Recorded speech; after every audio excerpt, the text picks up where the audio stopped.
What if everything you knew about time, creation, and planetary birth was upended by a single star?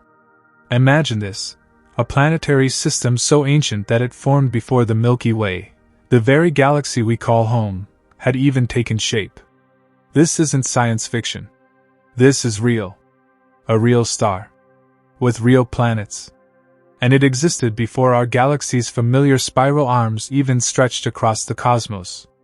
It's not just an oddity, it's a revelation.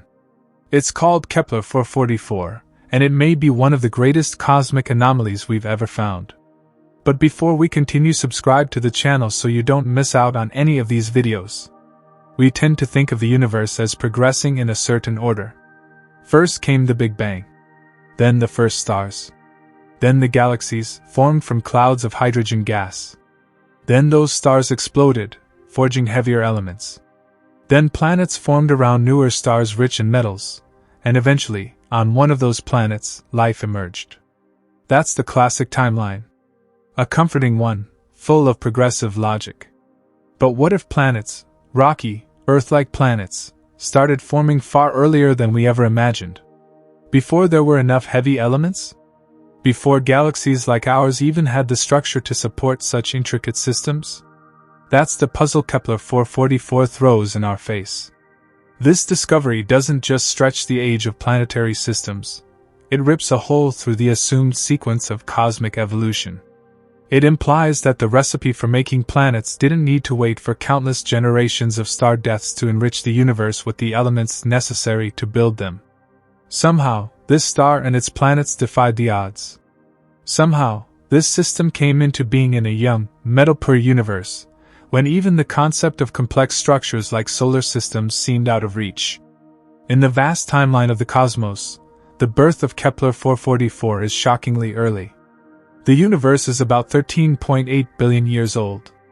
Our own sun is relatively young, just 4.6 billion years old. The Milky Way's disk, the part of the galaxy we live in, formed around 8 to 9 billion years ago. But Kepler 444? It clocked in at 11.2 billion years ago. That's a difference of billions of years. Just try to imagine what the universe looked like back then. Galaxies were just beginning to form. The universe was still a turbulent place. Giant cosmic collisions and mergers were more common. Supernovae blazed like fireworks across the infant sky. And yet, in this chaotic, primitive cosmos, Kepler 444 quietly ignited, bringing with it not just a new light, but 5 small rocky planets. Worlds that have orbited that ancient star for longer than our Earth has existed. That's the essence of a cosmic anomaly. A star system that simply should not be. It throws a wrench into what we thought we understood about planet formation. For decades, the dominant theory held that rocky planets, those with solid surfaces, like Earth, Mars, and Venus, required a rich abundance of heavy elements, iron, silicon, nickel, magnesium. These elements are forged in the fiery deaths of stars, then scattered into space. The next generation of stars incorporates those elements, and eventually, their surrounding disks of gas and dust clump together to form planets. But that means you need time. Time for stars to live and die and seed the cosmos with those essential materials. Time for multiple generations of stars to come and go. Kepler 444 didn't have that luxury. It came into being when the universe was still young and relatively poor in heavy elements. And yet, it created 5 rocky planets. That's not just surprising. That's revolutionary. This anomaly forces astronomers to rethink the foundations of planetary science. It hints that other planets don't require as many heavy elements as we thought, or that even in the sparsest conditions, some rare processes can still bring them into being. It might also mean that rocky planets were never as rare in the early universe as we believed, they just escaped detection. After all, our methods for finding exoplanets are relatively new. And ancient stars? They're dimmer, harder to analyze, easy to overlook. But Kepler 444 demands attention. It stares back at us across time, whispering secrets from an era we barely understand. This star and its system break the mold. They append a neat narrative of cosmic progression. They suggest that the building blocks for planets, and maybe even life, have been present far longer than we thought. And that makes us ask the ultimate question: if planets existed so early, what else might have existed? Was there life, once, on some ancient world orbiting a now-dead star? Could intelligence have emerged billions of years before humans? If the cosmos has been forming planets for nearly its entire existence, then perhaps life had far more chances to spark and flourish than we've ever dared to imagine. Kepler 444 doesn't just bend the timeline. It stretches our imagination. It dares us to question the order of things. And in doing so, it redefines what we think is possible. It all began with a flicker, a subtle, rhythmic dimming of starlight captured by NASA's Kepler Space Telescope. To most, it would have looked like nothing. Just one more tiny dip in brightness among the thousands Kepler monitored. But for the astronomers watching the data stream in, this particular flicker hinted at something profound. The star in question, later named Kepler 444, didn't just dim once. It dimmed multiple times, in a regular and repeating pattern. These dips weren't caused by chance or instrument error. They were caused by planets passing in front of their star, blocking a fraction of its light. This was how Kepler found planets, not by seeing them directly, but by noticing their shadows. But once Kepler 444 was identified as a star with planets, something astonishing emerged. When astronomers calculated its properties, its mass, its luminosity, and most critically its age, they were stunned. This wasn't an ordinary star. It was ancient. Kepler 444 was determined to be 11.2 billion years old. That number is staggering on its own, but to fully appreciate it, you have to place it in context. Our Sun is just 4.6 billion years old. Earth, even younger, formed around 4.5 billion years ago. Most stars with confirmed planetary systems lie somewhere in that same general time frame, middle-aged, cosmically speaking. But Kepler 444? It had already been burning for more than 6 billion years by the time Earth was a molten ball of rock. To find planets is rare enough. To find them orbiting a star older than the spiral structure of our own galaxy, that was unheard of. It meant that this system had formed when the universe was still young and chaotic. Back when galaxies were still assembling. Back when the vast interstellar clouds of gas hadn't yet settled into the neat, rotating disks we associate with modern galaxies. It meant Kepler 444 came into being during a time when space itself was still learning how to form complexity. And yet here it was, a mature, well-behaved planetary system orbiting a dim, orange dwarf star. Not some wild, unstable protostar in a stormy galactic nursery. Not some fleeting flash in the cosmic dark. Kepler 444 was stable, predictable, and, most surprisingly, enduring. For a long time, we assumed such old stars wouldn't have planets. Or if they did, they'd be gas giants, Jupiters and Saturns, bloated relics too large to miss.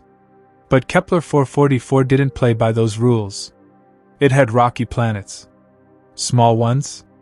Ones that no one expected could have formed so early.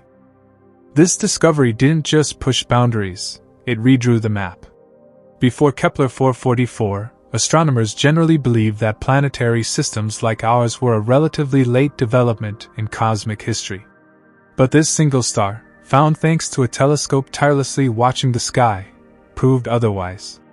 It showed that even in the earliest epochs of the universe, even when heavy elements were scarce and the cosmos was barely out of its infancy, planetary systems, rocky planetary systems, could still take shape. And not just take shape, but survive. Because Kepler 444 didn't just form planets, it held onto them for more than 11 billion years. It's hard not to anthropomorphize that kind of age. Kepler 444 is older than the Earth, the Sun, and possibly even our galaxy's current form. When dinosaurs ruled our world, Kepler 444's planets had already circled their Sun over 1 trillion times. When single-celled organisms first appeared on Earth, those planets were already veterans of cosmic motion. When the first light broke through the dark age of the early universe, Kepler 444 was already gathering its planets in. And all of it started with a flicker. For all its cosmic seniority, Kepler 444 isn't situated in some distant, unreachable corner of the universe. In fact, in astronomical terms, it's practically a neighbor, just 117 light-years away from Earth. That might sound impossibly far to us, but in the grand scale of the galaxy, it places Kepler 444 comfortably within our local region of the Milky Way. Not close enough to visit, certainly, but close enough to observe with clarity and precision. Its home is in the constellation Lyra, a small yet well-known patch of sky in the northern hemisphere. This constellation is famous primarily for hosting Vega, one of the brightest stars in our night sky. But nestled quietly within this constellation's boundaries lies Kepler 444, a much dimmer, much older, and until recently, completely overlooked point of light. You could look up at the stars tonight, and not even realize you were gazing in its direction. It wouldn't stand out. Kepler 444 doesn't blaze like Vega. It doesn't flare or pulse or shine with any special color to human eyes. It's a quiet, unassuming orange dwarf, a type of star slightly cooler and less massive than our Sun. But what it lacks in flash, it more than makes up for in history. And perhaps that's fitting. This isn't a star screaming for attention. It's a whisper from the past, subtle, aged, and serene. It holds its secrets without fanfare, content to have seen epochs pass in silence. The fact that Kepler 444 is relatively close also adds to the magnitude of its discovery. If something this ancient and unusual could be found only 117 light-years away, then what else might lie in our galactic neighborhood? How many more relic stars, survivors of the early universe, are quietly glowing in the dark, just waiting to be recognized for what they are? Perhaps the galaxy is littered with them, hidden in plain sight, each one carrying a story older than the spiral arms of the Milky Way itself. And yet, despite its proximity, we didn't fully understand Kepler 444's significance until Kepler's data came in. That's a humbling thought. A star so ancient, so remarkable, right there in our cosmic backyard, and we were oblivious to it for most of human history. It wasn't until the dawn of space telescopes and the precision of photometric monitoring that we could finally see it for what it is, a time capsule floating nearby, cloaked in the ordinary. So while it may not burn bright in our skies, Kepler 444 looms large in our understanding of the cosmos. Its location in Lyra is more than just a coordinate. It's a reminder that the oldest, most profound truths may lie in the most unassuming places. And that even among the familiar constellations, there are still ancient wonders waiting to be discovered. The idea that a star, and not just a star, but a full planetary system, could be older than the very galaxy it resides in sounds impossible. And yet, that's precisely the case with Kepler 444. It isn't just old by stellar standards. It's so ancient that it predates the structural formation of the Milky Way's disk itself. To understand why this is so extraordinary, we have to dive into the history of our galaxy. The Milky Way didn't just pop into existence in the form we see today, with its grand spiral arms, dense central bulge, an orderly disk of stars and gas.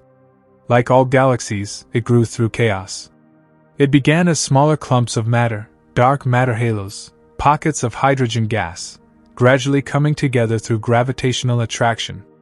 Over billions of years, these proto-galactic fragments merged, collided, and interacted to become the vast, majestic structure we now inhabit.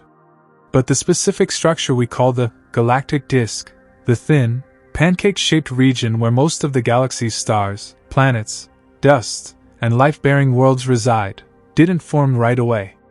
Astronomers estimate that the disk of the Milky Way, the very framework that holds stars like our Sun, formed roughly 8 to 9 billion years ago.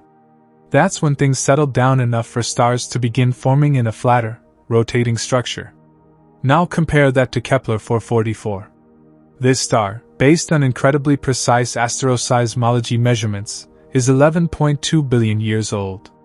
That means it's at least 2 to 3 billion years older than the disk of our galaxy. When Kepler 444 and its planets came into being, the Milky Way wasn't yet a spiral galaxy. It was still assembling itself, gathering material, absorbing smaller galaxies, forming its initial halo of stars. There were no graceful spirals, no defined central bulge, just a gravitationally chaotic proto-galaxy struggling to take shape.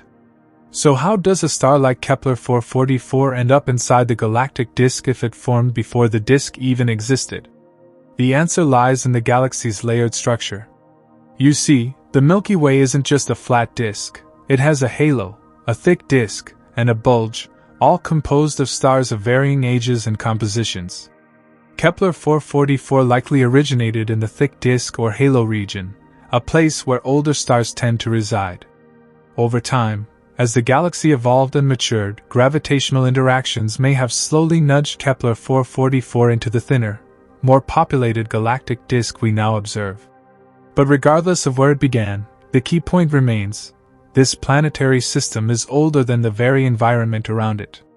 It's like finding a fully constructed house that was built before the neighborhood was even planned, before the streets, before the infrastructure, before the community existed. It defies the expected order of things. It suggests that the early universe was capable of producing surprisingly complex systems far earlier than we once believed. This revelation forces astronomers to rethink timelines.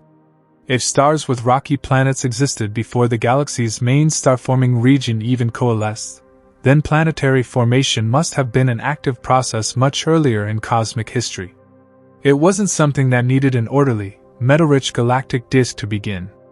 It could happen amid chaos, amid scarcity, amid a universe still figuring itself out. Kepler 444 carries the marks of that ancient heritage. Its low metallicity, its unusual location, and its stable planetary system all point to a time when the rules of star and planet formation were still being written. It is a living fossil embedded in our galaxy's present, a fragment of an earlier, rougher cosmos that managed to find a way not just to survive, but to thrive.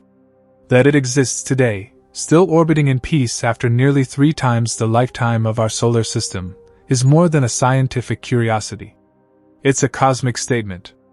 A reminder that time in the universe does not flow with perfect predictability. And that sometimes, the oldest voices speak with the greatest authority. In the language of astronomy, stars are divided into populations based on their chemical composition, specifically, how much of their mass is made up of elements heavier than hydrogen and helium. These heavy elements, everything from carbon and oxygen to iron and nickel, are collectively referred to as metals by astronomers. Not because they're all literal metals, but because they were forged in the hearts of earlier stars and supernovae. So when a star is described as metal, it means it was born in a time before the universe had been richly seasoned by these cosmic forges. Kepler 444 is one such star. It belongs to what astronomers call population 2, a class of old stars formed early in the universe's life, when heavy elements were scarce. These stars are the second generation, following the hypothetical population 3 stars, which were likely composed almost entirely of hydrogen and helium and are thought to have burned out long ago. Population 2 stars like Kepler 444 contain only trace amounts of metals, far less than younger stars like our Sun, which belongs to the more metal-rich population 1. That alone would make Kepler 444 interesting. Metal-poor stars are cosmic antiques, relics from a time when the universe was still in its formative stages. But what makes Kepler 444 truly astonishing is not just its lack of metals, it's what it managed to do despite that lack. It formed planets. And not just 1 but 5. That discovery sent shockwaves through the astronomical community. Because under the prevailing theories, metal-poor stars were not supposed to have planets, especially not small, rocky ones. Rocky planets, as we understand them, require elements like silicon, magnesium, and iron, the building blocks of solid surfaces, mountains, cores, and crusts. These elements aren't born in the Big Bang. They're created inside stars, then scattered into space when those stars die. It's only after a few generations of star death and rebirth that enough of these metals accumulate to form rocky worlds. So how did Kepler 444, formed in such a lean, primitive environment, manage to produce not just planets, but a whole system of them? It's a puzzle that challenges the very foundations of planetary science. The Standard Model suggested that only metal-rich disks of dust and gas, swirling around young, vibrant stars, could condense into rocky bodies. The metals were essential, not optional. They were the seeds from which planets grew. But Kepler 444 throws a wrench into that narrative. It tells us that, under the right conditions, even a sparse environment, one with minimal ingredients, can still find a way to assemble complex structures. It's the cosmic equivalent of baking a cake with only a third of the ingredients, and somehow making it work. The implications are staggering. If rocky planets can form around metal-poor stars, then maybe the early universe wasn't as barren as we thought. Maybe there were far more planets forming in the first few billion years than our models predicted. Maybe entire generations of planetary systems rose and fell before Earth was even a whisper in the void. And if that's true, it changes how we think about life in the universe. Because planets are the first prerequisite. Without them, life has nowhere to take root. Kepler 444 shows us that planets don't require abundance. They can form in scarcity. They can form in hardship. And if they can form early, they can last longer, giving life, if it ever arises, billions of extra years to develop, evolve, and perhaps, look up at their own ancient skies. But here's the paradox. While Kepler 444's ability to form planets is a beacon of possibility, it also highlights a solemn truth. Even in the presence of planets, life doesn't seem inevitable. This system had a head start of over 6 billion years compared to Earth, and yet, as far as we can tell, it's silent. Still, its very existence forces us to stretch our definitions. It makes us look back in time and reconsider what we thought we knew about planetary birth. It reveals the ingenuity of nature, the universe's ability to make something out of almost nothing. A metal-poor star with a family of rocky worlds shouldn't exist. And yet it does.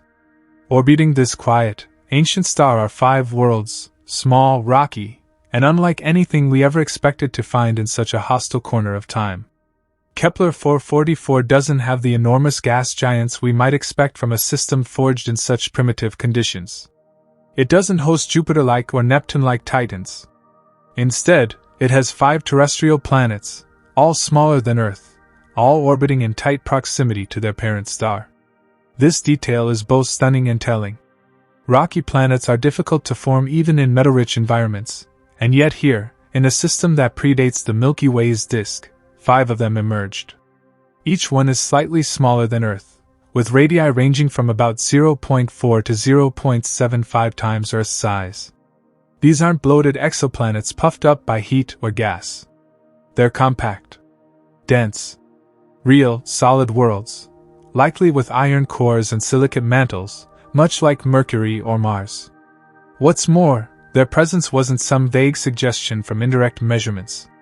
Their existence was confirmed through the incredibly precise data collected by Kepler using the transit method, watching the star dim minutely each time a planet crossed its face.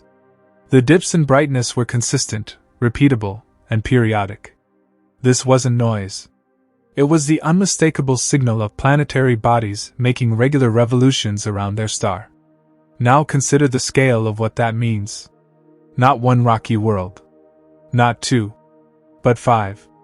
In a time before the universe was even remotely hospitable to complexity, as we understand it, 5 rocky planets found a way to exist. They formed in a time when the elements that make up Earth's surface, iron, oxygen, carbon, aluminum, were rare in the interstellar medium. These planets likely contained far less of those elements than our own, yet they still coalesced, hardened, and entered into stable orbits that have persisted for over 11 billion years. The planets are named Kepler 444b through Kepler 444f, following the standard nomenclature based on order of discovery and orbital distance from the star. Their exact compositions remain unknown. We don't have atmospheric readings or surface scans, but their sizes and densities suggest rocky, terrestrial bodies, not gas dwarfs. Some astronomers have compared them in structure and size to Mercury, suggesting they may be rocky cores that formed quickly in the thin protoplanetary disk around Kepler 444. Their small size also raises questions about the processes that built them. Were these planets once larger and stripped down by stellar radiation? Or did the early disk around Kepler 444 simply lack the material to form larger worlds?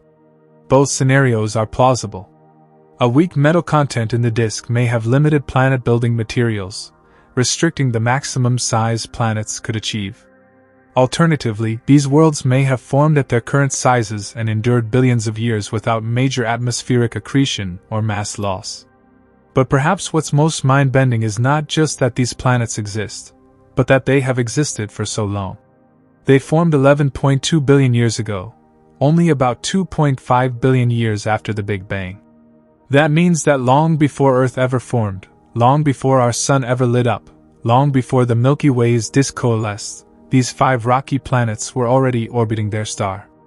Kepler 444's planetary system is a frozen record of the early universe's capacity for organization and stability.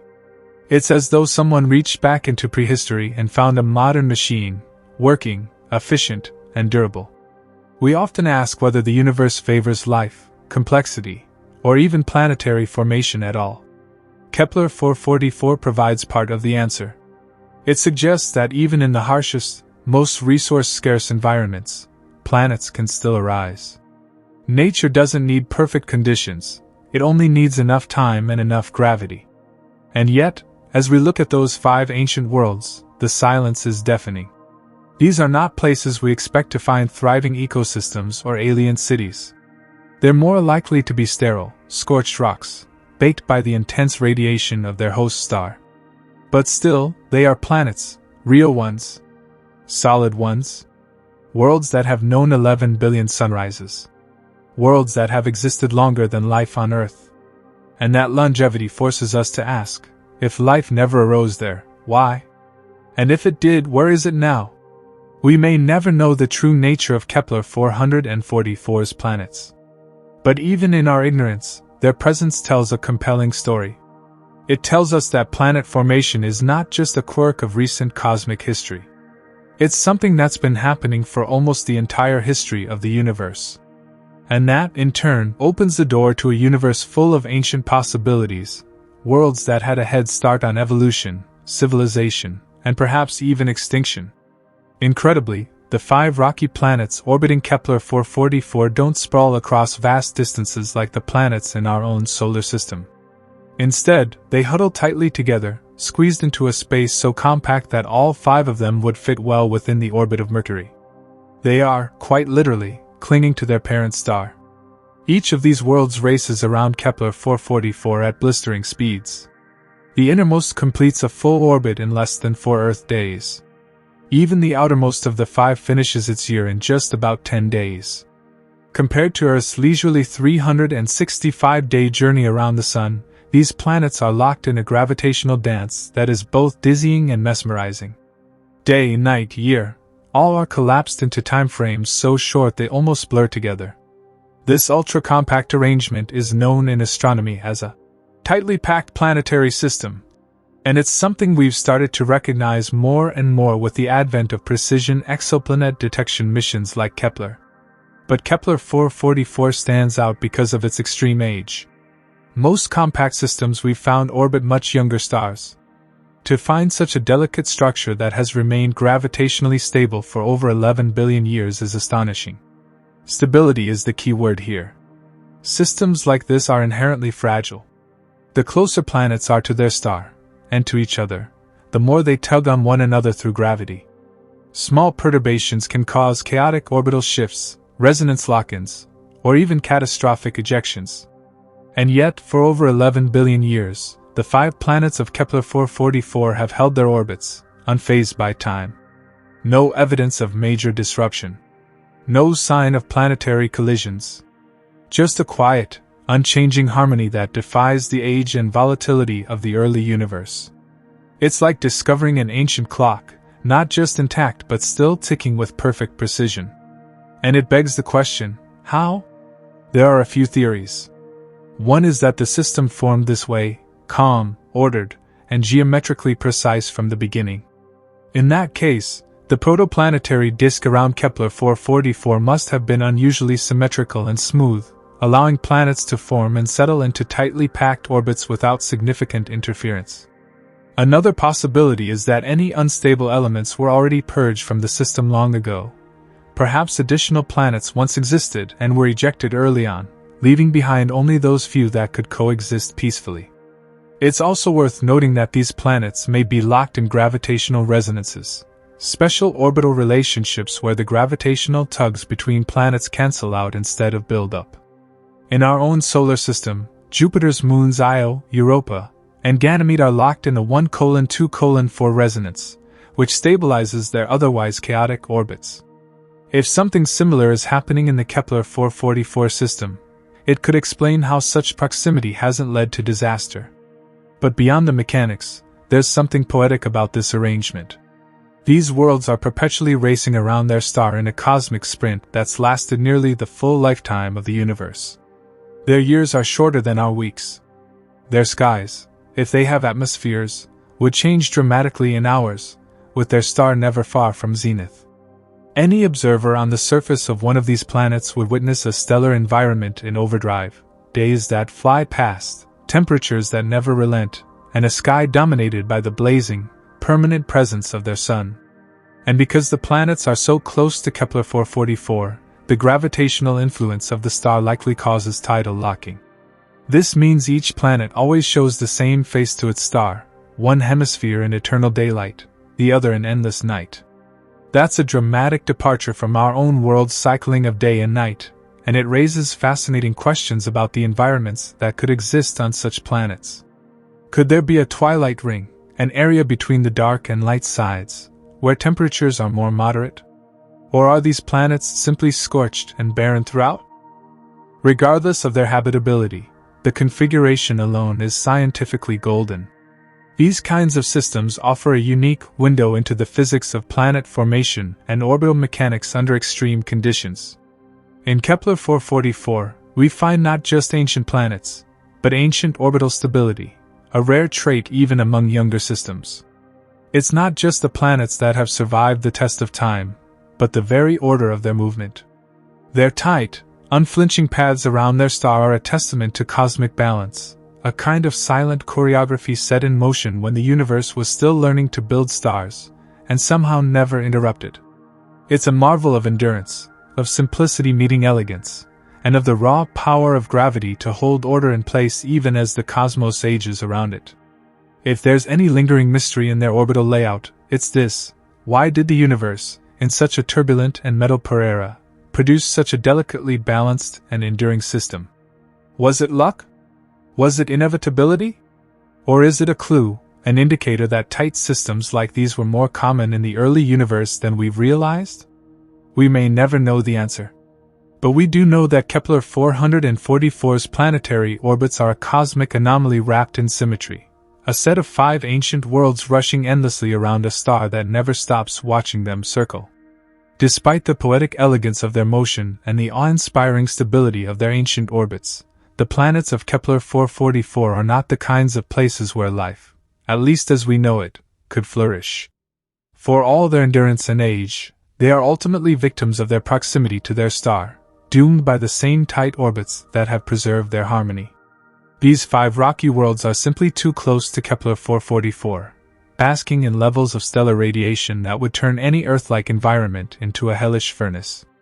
Being nestled so tightly within their system, all 5 planets orbit well inside the distance that Mercury keeps from the Sun. Imagine the blistering heat on Mercury, where daytime temperatures can soar beyond 400 degrees Celsius (750 degrees Fahrenheit), and then imagine drawing even closer to the fire. That's the environment these planets must endure, not just for years or centuries, but for more than 11 billion years straight. At such close range, any initial water that may have once existed on these planets, whether locked in icy bodies or delivered by comets, would have been stripped away almost instantly. The early stellar winds from Kepler 444, combined with its radiation pressure, would have evaporated any atmosphere before it even had a chance to settle. With atmospheres gone, so too went any hope of surface pressure sufficient to support liquid water. Without liquid water, life as we understand it becomes next to impossible. Tidal locking also adds to the planet's inhospitability. Most, if not all, of these worlds are almost certainly gravitationally locked to their parent star, which means they always show the same face to it. One side in perpetual daylight, the other in endless darkness. On the sun-facing side, the temperature could remain unbearably high, searing the surface and preventing the development of any stable climate. On the night side, without an atmosphere to retain heat, temperatures would plummet to extremes far below freezing. And in the twilight region, where we sometimes imagine a narrow habitable zone on tidally locked planets, the absence of substantial atmospheric circulation would make even that unlikely to support temperate conditions. But even beyond the raw heat and radiation, there's another barrier to habitability: the age of the star itself. Kepler 444 has had 11.2 billion years to bake its inner planets. That's nearly 3 times longer than Earth has even existed. Over such vast timescales, the cumulative exposure to radiation would have sterilized any surface multiple times over. Even if some form of primitive microbial life had somehow emerged in protected pockets, perhaps in deep subsurface reservoirs, it's unlikely it could have survived the unrelenting bombardment of particles, heat, and the violent fluctuations typical of early stellar evolution. Moreover, Kepler 444 is an orange dwarf, a K-type star. While cooler and less massive than our Sun, it was still more luminous in its youth. Like most stars, it would have gone through an active early phase, flaring frequently, blasting out high-energy particles and radiation. These flares would have been catastrophic for any nascent biospheres. And with the planets being so near, there would have been no buffer, no magnetic shield strong enough, and no atmospheres thick enough to offer protection. So although these planets are rocky and ancient, 2 qualities we typically look for when searching for habitable worlds: they exist under conditions that essentially doom them to lifelessness. It's one of the great ironies of exoplanet research. Some of the most structurally Earth-like planets we find are also some of the least likely to harbor life, simply because of where they are in their solar systems. Yet this doesn't make them unimportant. On the contrary, their very uninhabitability makes them scientifically invaluable. They serve as counterexamples, control cases in the great cosmic experiment of life. They allow us to test our theories about how planets interact with their stars, how close is too close, and how early planetary atmospheres evolve or vanish under stress. They tell us what happens when rocky planets are forged in fire and held too near their creators. And perhaps more subtly, they remind us that planetary habitability is a fragile thing. That Earth's comfortable distance from the Sun, its protective atmosphere, its magnetic field, and its rich chemistry are not inevitable. They are the result of a rare and exquisite balance. A few million kilometers closer, and Earth too might have become a scorched, lifeless world. A few million kilometers farther, and it could have been locked in an eternal deep freeze. So when we look at the Kepler 444 system, we see more than 5 dry, dead rocks. We see 5 ancient monuments to what almost was. We see a warning carved into cosmic stone, reminding us just how delicate the conditions for life truly are. These planets had time. They had rock. They had stability. But they didn't have distance. And that made all the difference. Still, the idea of lifelessness doesn't necessarily diminish their cosmic importance. They're relics. Silent witnesses to an earlier universe. And just like fossils on Earth tell us about the creatures of the past, these scorched planets tell us about the cosmos that once was, the way stars behaved, how matter coalesced, how disks of dust formed into spheres, and how some orbits, however extreme, can last longer than galaxies themselves. What makes the Kepler 444 system so revolutionary is not just its age or the scorching closeness of its planets, it's what it proves about the universe itself. Those 5 small, rocky planets, orbiting a metal-poor star from a time when the cosmos was still finding its rhythm, confirm something that was long debated in astronomy. Rocky planets don't need a metal-rich environment to form. They can arise early. Very early. Even when the universe was young, sparse, and only lightly dusted with the heavier elements that make up worlds like ours. Until discoveries like Kepler 444, the standard narrative of planetary formation hinged heavily on the presence of metals. In the early days of the universe, just a few 100 million years after the Big Bang, the cosmic element table was overwhelmingly simple. There was hydrogen. There was helium. And not much else. Everything heavier, everything from carbon to iron, nickel to uranium, had to be cooked up later, inside the cores of stars, then scattered into space by supernovae or stellar winds. These elements are the very bones and blood of terrestrial planets. Without them, there is no crust, no mantle, no magnetic field, no atmosphere. There is no Earth. For decades, this led astronomers to believe that rocky planets were a relatively recent development in cosmic time. After all, it takes generations of stars to live, die, and recycle their atoms back into the interstellar medium to increase the metallicity of galaxies. The thinking was that only after several cycles of stellar life and death could enough heavy elements accumulate to form rocky worlds. But Kepler 444 rewrote that script completely. Its formation just 2.5 billion years after the Big Bang means that, even in a universe with only a fraction of the metals we have today, the physical processes that create planets were already active. Somehow, within a metal per protoplanetary disk swirling around a low metallicity star, planetesimals still formed. Gravity still worked its quiet magic. Dust still clumped together, grew, collided, and eventually built 5 solid planets. This discovery was nothing short of a paradigm shift. Kepler 444 wasn't just a fluke. Its planetary system is robust and symmetrical, suggesting it formed through a stable, natural process, not a once-in-a-universe anomaly. And that means that the early universe was far more fertile than we imagined. That planet formation is not a late-game feature of the cosmos, but something woven into the universe's very DNA from early on. It's a bit like discovering ancient cave paintings that are as detailed and sophisticated as Renaissance art. You wouldn't just question the paintings, you'd question everything you thought you knew about human development, creativity, and history. That's what Kepler 444 does to planetary science. It tells us that we've been underestimating what the young universe was capable of. This realization opens the floodgates of possibility. If rocky planets could form so early, then perhaps there were countless ancient planetary systems in the first few billion years of cosmic history. Systems that came and went, or perhaps still exist today, orbiting quiet, orange, or red dwarfs in the galactic halo. It means that some planets may have had a head start of several billion years on Earth, more time to cool, stabilize, and maybe even host life, if conditions permitted. And this also forces us to rethink our models of how rocky planets form in the first place. Maybe the role of metallicity has been overstated. Maybe it's not the absolute amount of heavy elements that matters, but the density and longevity of the disk they form in.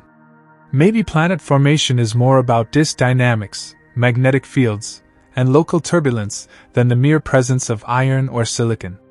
In that case, metal per stars across the cosmos, once dismissed as barren, may in fact be harboring their own planetary families. We simply haven't looked closely enough yet. Kepler 444 invites us to cast our gaze farther back, into epochs we thought were too early for complexity. It suggests that planet formation is a universal process, not limited to a specific time or region of the cosmos, but intrinsic to the nature of stars and matter. That wherever a star is born, no matter how primitive the environment, the possibility of planets is always there, hiding in the dust. It also suggests that Earth is not unique for being early. In fact, we might be late.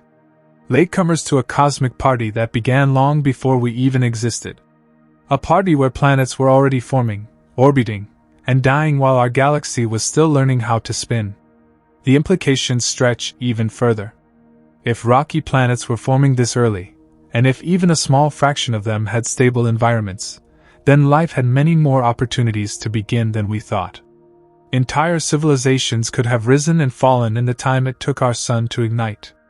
And if that's true, then the absence of contact, the Fermi paradox, becomes more mysterious, more urgent. It sharpens the question, where is everyone?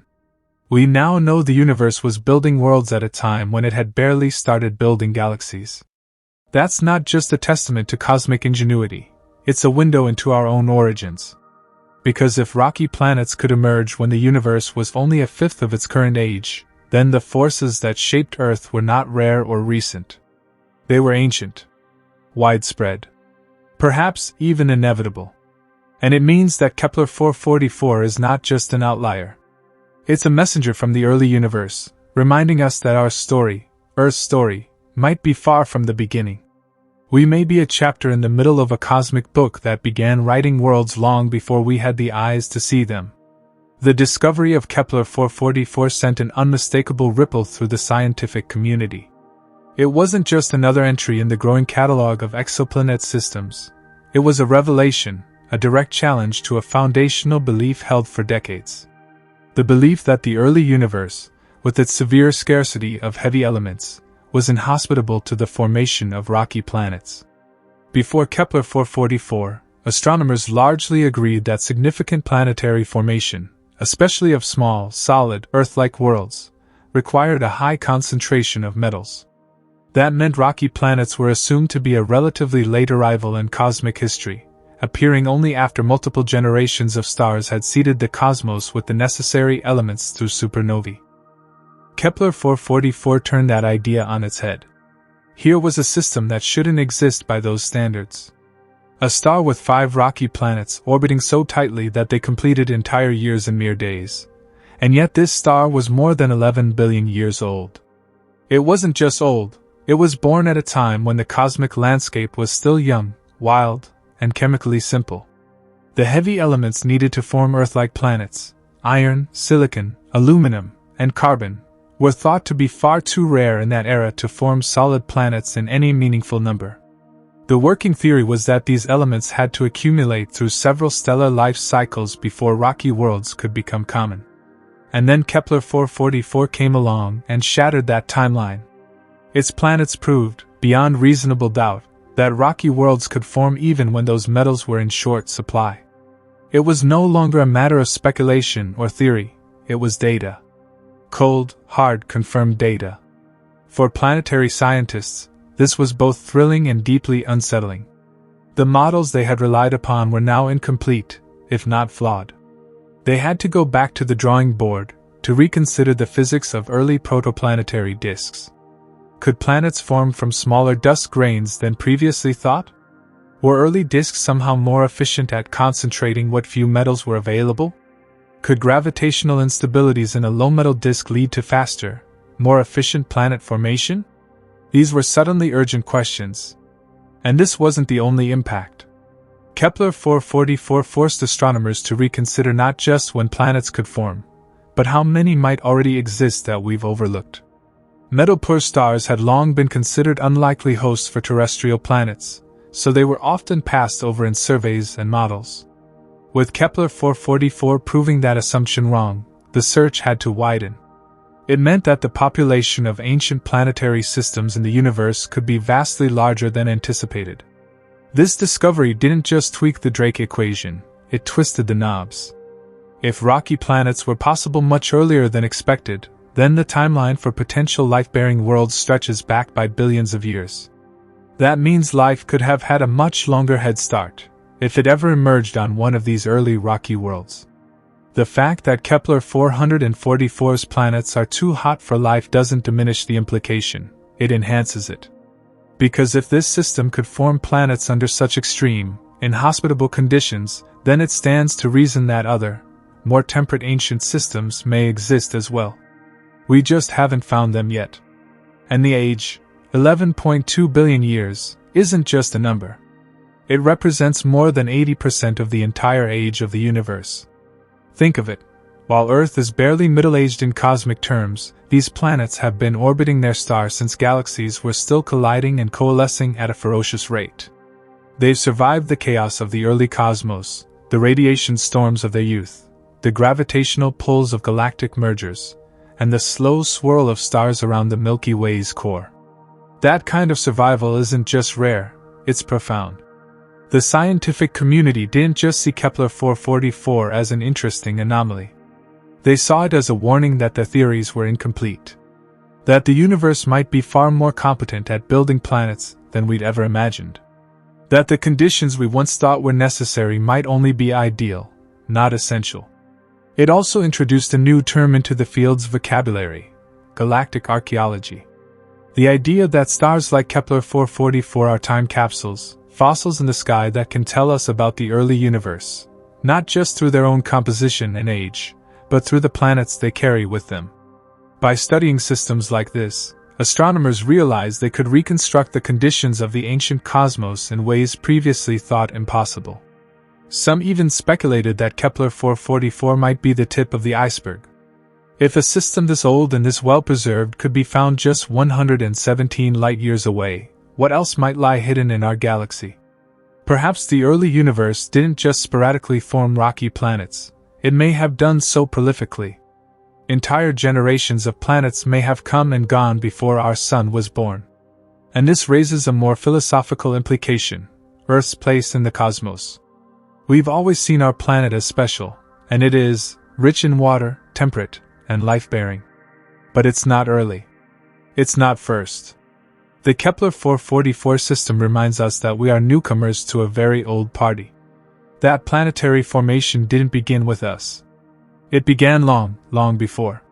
When the discovery of Kepler 444 was announced in 2015, it wasn't just covered in technical journals, it made headlines around the world. Because it didn't just expand our understanding of astronomy, it altered our understanding of cosmic history itself. It told us that planets are not recent innovations of the cosmos. They are ancient, perhaps as ancient as the stars themselves. And if planets could form so early, maybe life could too. In our current understanding of the cosmos, the birth of a rocky planet is a process built upon cosmic recycling. It's the story of ancient stars living out their lives, forging heavy elements deep within their cores through nuclear fusion, and then ending in spectacular deaths, supernova explosions that scatter those elements across the galaxy. These elements, iron, silicon, magnesium, carbon, oxygen, are the essential ingredients of rocky planets like Earth. They are also the very materials our own bodies are made of. So, to understand how planets like the ones orbiting Kepler 444 form, we must first understand how the universe itself became capable of making them. The early universe, immediately following the Big Bang, was composed almost entirely of hydrogen and helium. These were the only elements produced in significant quantities in the first few minutes of the universe's existence. Heavier elements didn't yet exist. There were no stars, no galaxies, just a hot, dense soup of simple atomic particles. But then, gravity took hold. Over time, tiny fluctuations in density caused matter to clump together. These clumps grew, pulling in more gas, and eventually became the first stars, population 3 stars, massive, hot, and short-lived. These behemoths burned through their hydrogen quickly and, in the process, began forging heavier elements in their cores. When they died, they exploded, casting those newly forged elements, carbon, oxygen, silicon, iron, into space. These explosions seeded the surrounding cosmos with the first heavy elements, making the environment just a bit more complex, a bit more fertile for the birth of new stars and eventually, planets. As more stars formed and died over billions of years, the amount of these metals in the interstellar medium increased. Stars that formed later, like our Sun, were born from clouds already rich in these elements. This process of enrichment is why astronomers consider metallicity, the abundance of elements heavier than hydrogen and helium, a key factor in planet formation. The Standard Model has long held that rocky planets, in particular, require a minimum threshold of metallicity to form. Gas giants like Jupiter might form from lighter elements and accrete massive atmospheres, but terrestrial planets need the building blocks of rock and metal, iron for cores, silicates for crusts, and carbon for chemistry.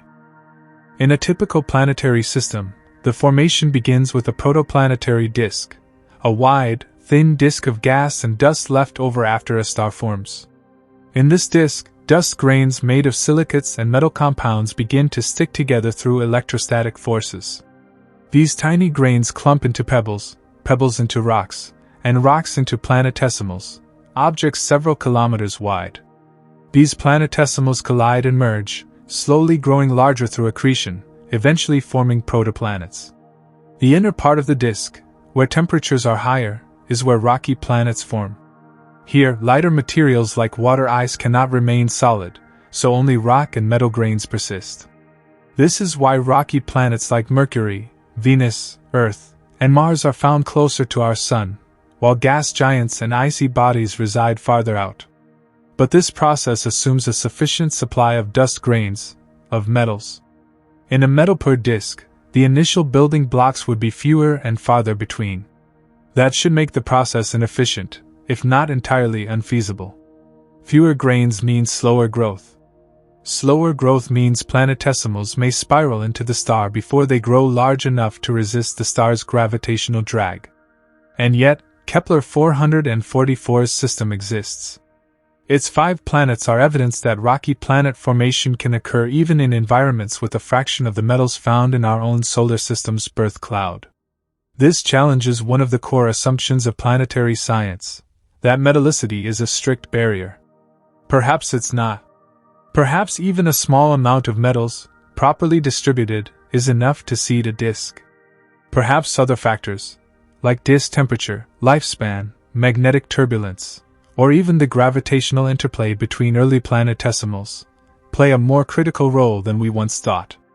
It's also possible that in metal-poor environments, planets form differently. They may grow smaller, more compact, less geologically active.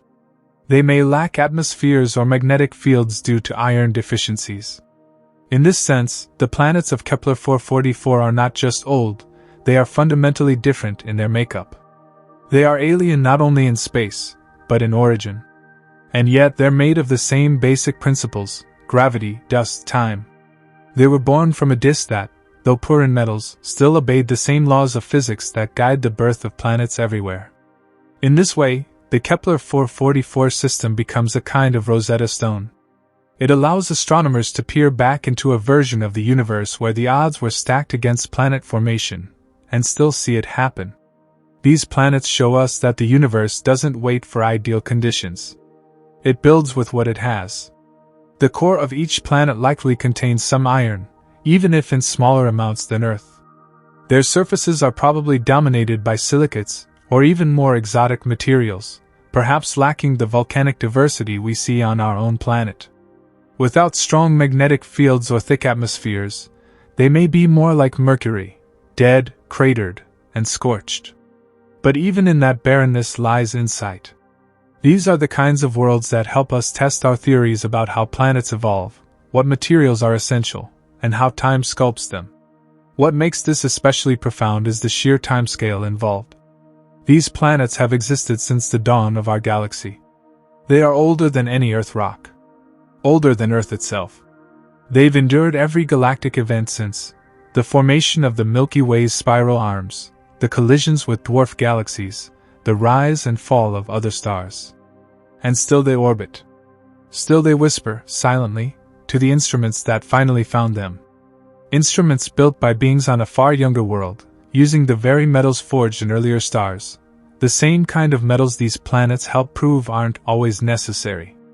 It's humbling to think that long before Earth was dust in the solar nebula, these planets had already formed, cooled, and settled into their orbits. That the same cosmic processes we rely on to explain our own origins were already well underway, only with fewer resources, and in more primitive environments. Kepler 444 proves that the cosmos doesn't always wait for perfect ingredients. Sometimes it just begins. Slowly. Quietly. Efficiently. Long before we knew what a planet was, long before we asked if we were alone, the universe had already made its first answers. When we peer into the sky with telescopes, we're not just looking across space, we're looking back in time. And among the countless stars in the night sky, Kepler 444 stands as one of the most ancient fossils we've ever uncovered. It's a relic not just of early star formation, but of the young universe itself.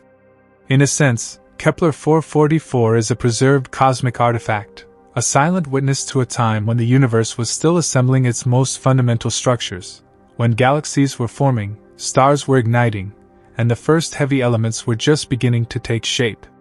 It allows us to glimpse a period in the universe's evolution that remains otherwise shrouded in mystery.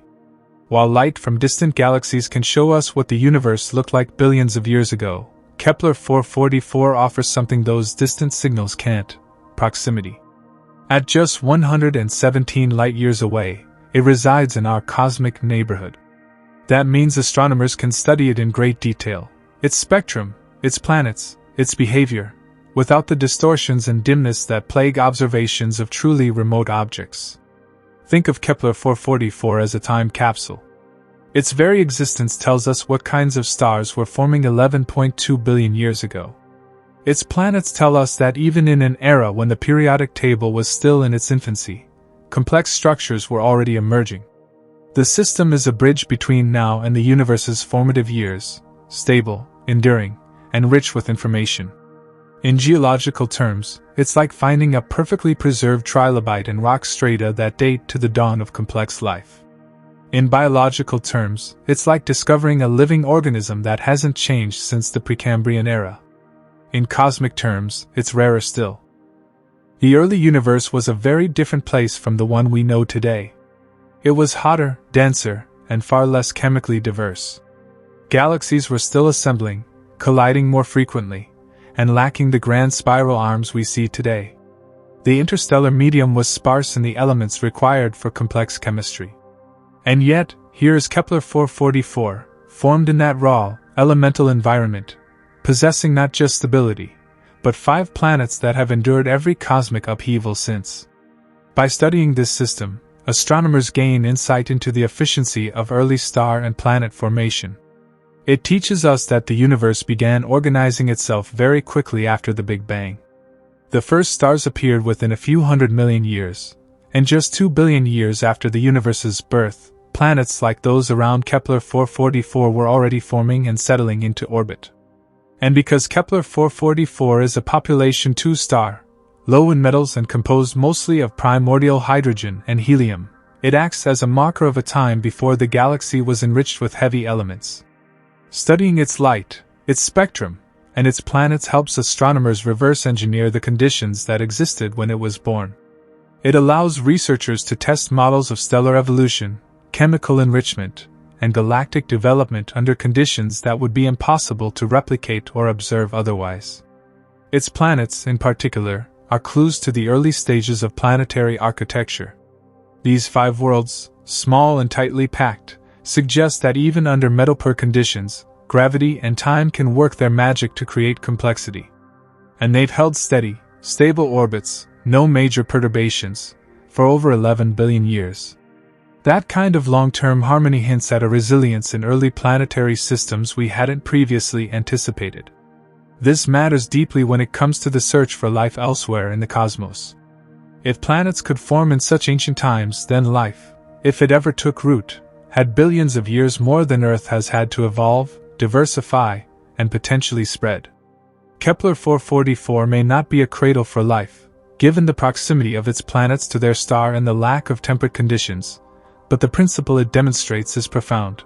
The ingredients for planetary systems were present when the universe was still young. Possibly when it was still chaotic and harsh, yet already laying the groundwork for the possibility of life elsewhere. In this way, Kepler 444 isn't just a scientific discovery, it's a philosophical one. It shows us that the universe has been producing complex systems far longer than we previously dared imagine. It reframes our place in the timeline of cosmic evolution. Earth, the Sun, even the Milky Way's spiral arms, they're all relatively young actors in an ancient play that began long before they entered the stage. And Kepler 444 is still here. Still glowing. Still spinning its 5 tiny planets in an ancient, elegant rhythm. Every time we look at it, we're looking not just at a star, but at a message from the past. A glimpse into a universe that had just begun to learn what it could become. A universe that, even in its adolescence, was already capable of building worlds. To grasp the true age of Kepler 444 is to stretch our minds across almost the entire span of cosmic history. At 11.2 billion years old, this star predates our Sun by more than twice its lifetime, and that's not a poetic exaggeration. It's a literal truth. But the true gravity of this age becomes even more staggering when measured against the age of the universe itself, which is about 13.8 billion years. That means Kepler 444 formed when the cosmos was only 2.5 billion years old. That's just 18% into the universe's entire existence. To put it another way, if the universe's history were compressed into a single 24-hour day, the Big Bang would occur at midnight.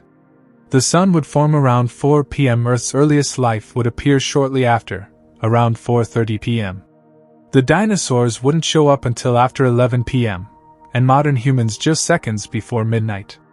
In that same scale, Kepler 444 would have emerged at about 3 a.m., long before Earth even existed. It would have already been burning steadily through the cosmos while our planet was still 11 billion years away from existing. And this makes Kepler 444 not just a marvel of ancient longevity, but one of the oldest confirmed planetary systems in the observable universe. We've detected ancient galaxies, seen light from the early universe through telescopes like Hubble and James Webb, and we've measured the background radiation left over from the Big Bang itself. But rarely do we find something as close as Kepler 444 that bridges the gap between those remote beginnings and the present day. This age, 11.2 billion years, means that Kepler 444 formed before the Milky Way as we know it had finished taking shape. Its formation predates the spiral arms of our galaxy, and possibly even the formation of the thick disk that holds most of the stars we see at night. In fact, Kepler 444 likely formed in the early halo of the galaxy, a vast, spherical cloud of stars and dark matter that encircles the galactic disk, suggesting it may have originated in a smaller, now merged proto-galaxy that collided with the early Milky Way. Its age is so extreme that its existence overlaps with a time when the universe was still in its cosmic dawn phase, when stars and galaxies were first beginning to light up the dark. For perspective, most of the stars we see in the sky are between a few million and a few billion years old. Our Sun is a mere infant compared to Kepler 444, only 4.6 billion years into its own life. Earth is younger still, just 4.5 billion years old. The Moon, mountains, oceans, even the earliest fossils, all of them are newer than this distant orange dwarf and its tiny, fast-moving planets. So how do we know Kepler 444's age with such precision? Astronomers used a technique called asteroseismology, the study of oscillations or starquakes in a star's surface. Much like seismologists study earthquakes to probe Earth's interior, asteroseismologists study the pulsations of a star to measure its size, density, and age. The vibrations inside a star change over time, influenced by its mass and evolutionary stage. Kepler 444's pulsations revealed a structure and internal rhythm that correspond to a star far older than most in our vicinity, an age of 11.2 billion years, with a very small margin of error. This measurement not only shocked astronomers but deeply intrigued them. It confirmed, with overwhelming confidence, that this planetary system had formed when the universe was still in its formative years, when heavy elements were rare, when star formation was turbulent, and when galaxies were still assembling. And what's more, Kepler 444 has maintained an extraordinarily stable planetary system for over 11 billion years. Through cosmic collisions, galactic mergers, shockwaves from nearby supernovae, tidal gravitational distortions, and shifts in the Milky Way's structure, this little system survived. Quiet, consistent, undisturbed.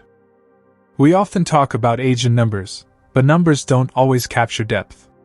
To truly feel the age of Kepler 444, imagine a planet orbiting it, scorched, yes, but spinning, silent, uninterrupted, for billions of years before Earth even existed. Imagine how many civilizations might have come and gone in the time this star has been shining. Imagine what it's seen: the formation of galaxies, the birth and death of countless stars, the collapse of entire stellar clusters. All while remaining itself. Its age isn't just a statistic. It's a marker in the cosmic timeline, a fixed point we can use to orient ourselves in the vastness of space and time. When you look at Kepler 444, you're not just seeing a star. You're seeing an elder of the universe. A being older than the Milky Way's structure. Older than the Earth. Older than the concept of continents, oceans, or human consciousness.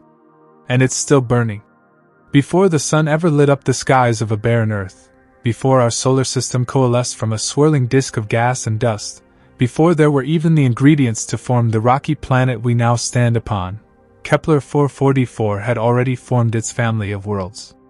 It had already become a mature, planet-hosting star in a cosmos that was just beginning to find its complexity. The notion that a single star could be home to 5 planets, billions of years before the sun was even born, reframes not just our understanding of astronomy but our own sense of cosmic timing. Imagine a time when the Milky Way did not yet possess its majestic spiral arms, just a lumpy, turbulent halo of stars and gas. In that chaotic expanse, Kepler 444 emerged, carrying with it the seeds of planetary formation. The Sun, by contrast, would not exist for another 6.6 billion years. And Earth? Still just an unrealized possibility, its atoms scattered across interstellar space, waiting to be assembled by processes that hadn't even begun. In those early days, the universe was still reeling from the intensity of its own birth. Supermassive stars were igniting and dying in rapid succession, shaping the chemistry of the cosmos. Galaxies were colliding and merging at rates far higher than today. Radiation from newly formed stars filled the intergalactic medium. It was into this tumultuous arena that Kepler 444 was born, an orange dwarf star, modest in mass but colossal in significance. And while our solar system would one day form in a relatively quiet galactic suburb, Kepler 444 likely originated in a more volatile part of the cosmos. The Milky Way's halo, where it now resides, is thought to contain some of the galaxy's oldest stars, stellar remnants of primordial dwarf galaxies that merged into the growing Milky Way over billions of years.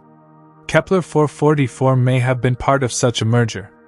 If true, it means that its planets have traveled through more of the galaxy's evolutionary history than Earth ever will. They are not just ancient, they are survivors. This idea, of a planetary system existing before Earth's atoms had even come together, is mind-bending. The rocks we walk on, the water we drink, the carbon that makes up our bodies, all of it was still floating in cosmic obscurity when Kepler 444 was already spinning, glowing, and governing the motions of 5 tiny planets. For billions of years, those planets orbited quietly, while the universe around them matured. They completed revolutions again and again, countless orbits, over an expanse of time that saw the rise of the Milky Way's structure, the birth of the Sun, the formation of Earth, the emergence of life, and the development of intelligent beings who, only now, are beginning to understand what it means to live in a universe with such deep history. And perhaps most astonishing of all, those planets are still there. Even though they orbit extremely close to their parent star, even though they formed in a low-metallicity environment, even though they've endured 11.2 billion years of galactic tides, stellar encounters, and cosmic radiation, they remain locked in their dance. Their orbits are tight but stable. Their rhythms are ancient but precise. Their resilience defies what many models said was likely. What Kepler 444 tells us, perhaps more powerfully than any other system discovered so far, is that the processes of planet formation are not new. They are not rare. They are not uniquely tied to the modern, metal-rich cosmos. They are ancient. Fundamental. As old as the stars themselves. The universe did not wait for us to arrive to begin building worlds. It started doing so almost immediately, and it did so in conditions far harsher and more limited than we once thought possible. And therein lies the wonder of Kepler 444. It is not just a star older than Earth. It is a reminder that the cosmos has always been capable of creating structure, order, and perhaps even life. For over 11 billion years, its planets have existed, offering a silent testament to the creative power of the universe long before Earth's story even began. The light from Kepler 444 that reaches our telescopes today is just over 100 years old, hardly a blink in astronomical terms. And yet the system itself is older than almost everything else we know. When humans first began gazing at the stars with wonder, Kepler 444 had already existed for a span of time longer than humanity's entire evolutionary history. When the first oceans formed on Earth, its planets had already orbited their star billions of times. Even now, as we begin to understand this system, we do so from a position of profound youth. Our species is young. Our science is young. Even our sun is young compared to this relic of the early cosmos. And yet here we are, using light, mathematics, and human curiosity to decipher the silent message it carries, that planetary systems like ours may not be the rule, but they also aren't as new or exceptional as we once believed. Kepler 444 and its 5 ancient planets had their own beginning, one that predates us, predates Earth, predates even the idea of life as we know it. And yet they endured, waiting in the dark, until we had the tools and knowledge to discover them. Kepler 444, for all its ancient glory and cosmic importance, is not a towering giant among stars. In fact, quite the opposite. It's modest in size, subtle in light, and easily overlooked in a sky filled with brighter, younger suns. Classified as an orange dwarf, or more specifically, a K-type main sequence star, Kepler 444 sits quietly in the cosmic middle ground between the red dwarfs that burn faintly for trillions of years and the yellow-white brilliance of stars like our Sun. An orange dwarf is cooler than our Sun, with surface temperatures generally ranging between 3,900 to 5,200 Kelvin. Kepler 444's temperature falls on the cooler end of that spectrum.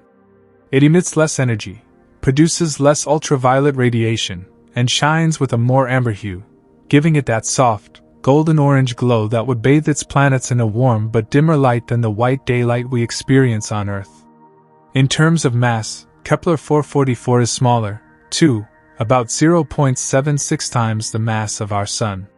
That might not seem like a huge difference at first glance, but in stellar physics, even small changes in mass create vast differences in behavior, longevity, and energy output. With less mass comes less gravitational pressure at the core, which means nuclear fusion occurs at a slower pace. That slower pace is exactly why Kepler 444 has lived so long. Its smaller mass has granted it a much longer lifespan, billions of years longer than that of more massive stars. And therein lies a beautiful irony. Though less luminous and less massive, stars like Kepler 444 are often the true survivors of the galaxy.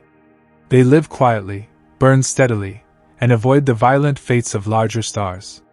While stars more massive than the Sun live fast and die young, exploding in spectacular supernovae or collapsing into neutron stars or black holes, orange dwarfs like Kepler 444 endure. They smolder rather than blaze, and their stability offers the perfect environment for planets to persist over billions of years. This characteristic longevity may explain why Kepler 444's planetary system remains intact today. Its 5 planets, small, rocky, and scorched, have orbited their host star in tight, synchronized loops for more than 11 billion years. That kind of orbital harmony is far more achievable around a slow-burning, low-activity star. Kepler 444's calm nature likely shielded its planets from the destructive forces that might disrupt younger, more volatile systems. Because of its smaller size and lower energy output, Kepler 444's habitable zone, the region where liquid water could exist, lies much closer to the star than in our own solar system. However, the 5 known planets in this system orbit far too close to Kepler 444 to fall within this habitable range. Their orbits are so tight that they complete full revolutions in just a matter of days. They receive many times the radiation Earth gets from the Sun, rendering them likely uninhabitable, despite the star's cooler nature. Still, Kepler 444 serves as a shining example of stellar endurance. K-type stars like it can live for 15 to 30 billion years, far longer than our Sun's expected lifetime of about 10 billion years. Kepler 444 has already passed the halfway point of its life but will continue to shine long after our Sun expands into a red giant and consumes the inner planets of our solar system. This stability is precisely why many scientists consider K-type stars like Kepler 444 among the most promising targets in the search for life in the universe. While it's unlikely that life exists on Kepler 444's current planets, other planets around similar stars, if orbiting at the right distance, might have billions upon billions of years for life to arise, evolve, and flourish. The cosmic stage would remain stable and well-lit for epochs unimaginable to us. So even though Kepler 444 lacks the size and brightness of our Sun, its contribution to the story of planetary science is immeasurable. In fact, its smaller size may be its greatest strength. It allowed this star to persist across cosmic time, to quietly nurture its planetary system without flare-ups or stellar storms. It endured the birth of the Milky Way's spiral arms, galactic collisions, and waves of star formation, all while remaining constant, unchanged, unbroken, and still capable of teaching us about the conditions of the early universe. If our Sun is a loud, short-lived performer on the cosmic stage, Kepler 444 is a quiet sage, sitting in the background, watching the ages pass. It doesn't demand attention. It doesn't boast brilliance. But it holds within it secrets that span nearly the full history of the universe. And unlike massive stars that die in fiery explosions, Kepler 444's eventual death will be far more gentle. Billions of years from now, it will expand slightly, grow redder and cooler, and eventually shed its outer layers, leaving behind a white dwarf, a small, dense core that will continue to glow softly for trillions of years. And perhaps by then, the descendants of life from elsewhere in the galaxy will look back upon Kepler 444 the same way we do now, not as just another point of light in the sky, but as a monument to cosmic patience. A relic that survived the chaos of early creation and endured long enough to be found by creatures who are just beginning to understand how vast, how old, and how remarkable the universe truly is. The discovery of Kepler 444's planetary system wasn't marked by the crackle of cosmic radio signals or the shimmer of reflected alien oceans. It was something far subtler, a soft, periodic whisper in the light, a whisper that only the most precise instruments and the most patient observers could hear. This system was revealed through a method that has revolutionized the hunt for exoplanets, the transit method. At the heart of this technique is an idea so elegant it almost seems too simple to be true. Watch a star long enough, and if a planet crosses in front of it from our point of view, the star's brightness will dim just slightly. That brief dimming, if it happens regularly and predictably, can signal the presence of an orbiting planet. For Kepler 444, this method was executed by NASA's Kepler Space Telescope, a mission designed specifically to stare at a single patch of the sky and measure the brightness of over 150,000 stars with extraordinary precision. Launched in 2009, Kepler's goal was to detect Earth-sized planets in habitable zones, but in the process, it uncovered a staggering variety of planetary systems, Kepler 444 being one of the most extraordinary among them. The beauty of the transit method lies in its sensitivity. Even if a planet is too small or too distant to be seen directly, its silhouette against its host star can betray its presence. When a planet transits, passes in front of its star, it blocks a tiny portion of the star's light. For a planet the size of Earth transiting a sun-like star, the drop in brightness is less than 0.01%. Yet Kepler's instruments were so finely tuned that it could detect this slight flicker, like noticing the blink of a firefly against a lighthouse beam. In the case of Kepler 444, astronomers observed 5 distinct, periodic dips in the star's brightness. Each dip corresponded to a separate planet crossing the star's face. The timing of these transits, how often they repeated, revealed the planet's orbital periods. Their depths, how much light they blocked, gave hints to their sizes. By analyzing this transit data, scientists determined that all 5 planets were smaller than Earth, making them part of a tightly packed, rocky system. But there's more to it than just detection. Once the transits were observed, astronomers needed to rule out other possible explanations. Could these dimming patterns be caused by star spots? Or perhaps binary stars orbiting each other? Could they be instrumental errors? Through careful analysis and follow-up observations, scientists confirmed that these signals were not illusions. They were the unmistakable fingerprints of small planets orbiting an ancient star. The orbital timing was especially interesting. These planets whirled around Kepler 444 with astonishing speed. All 5 orbited the star in less than 10 Earth days. That meant they were huddled tightly around their host, so close that the entire planetary system would fit inside the orbit of Mercury. This was not the spacious layout of our own solar system. It was a compact, synchronized dance of tiny worlds, all keeping time to their star's ancient rhythm. The precision of Kepler's photometric instruments made this kind of discovery possible. For 4 years, the telescope stared unblinking at its designated region of space, recording the brightness of stars every 30 minutes. From this colossal dataset, astronomers identified the rhythmic flickers that hinted at planetary companions. For Kepler 444, the signal was subtle but consistent. Every few days, one of the 5 planets would pass in front of the star, causing it to dim in a way that could only be caused by orbiting bodies. Beyond the initial detection, other methods were used to bolster the discovery. Astroseismology, a technique that analyzes the star's natural oscillations, was used to determine the star's mass, radius, and critically its age. These details helped refine the planetary models and confirm that the planets were indeed small and rocky, not gaseous or bloated. The discovery also showcased the transit method's limitation, and its genius. We only detect planets via transit if their orbits align perfectly with our line of sight. That means the systems we do detect are just a fraction of what's out there.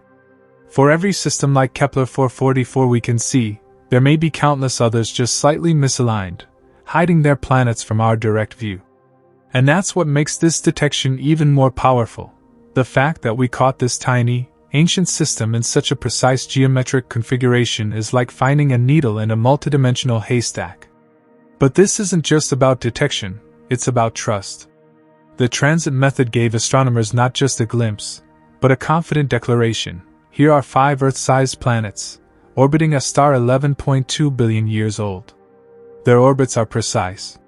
Their signals are repeatable. Their timing matches the dance expected of a stable planetary system. This was not noise. This was music.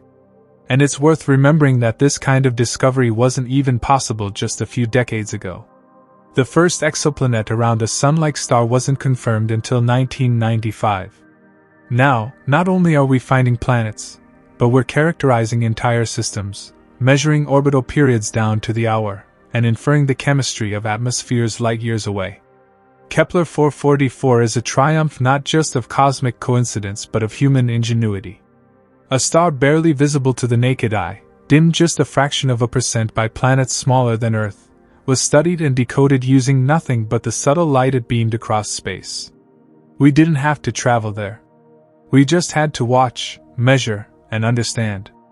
And from that understanding came a revelation: one of the oldest stars in the galaxy, accompanied by 5 small, ancient worlds, quietly orbiting in darkness for eons, until our technology finally noticed the gentle beat of their passage. The sheer stability of Kepler 444's planetary system is not just impressive, it is staggering.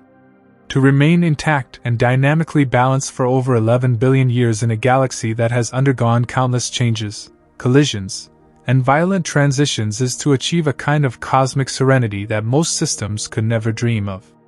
This is a planetary ballet that has been choreographed since nearly the beginning of time, and somehow, the dancers have never missed a step.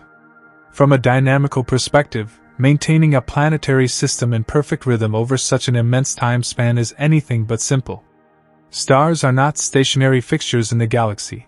They orbit the galactic center, wobble with gravitational influences, encounter passing stars, and sometimes migrate through different regions of space.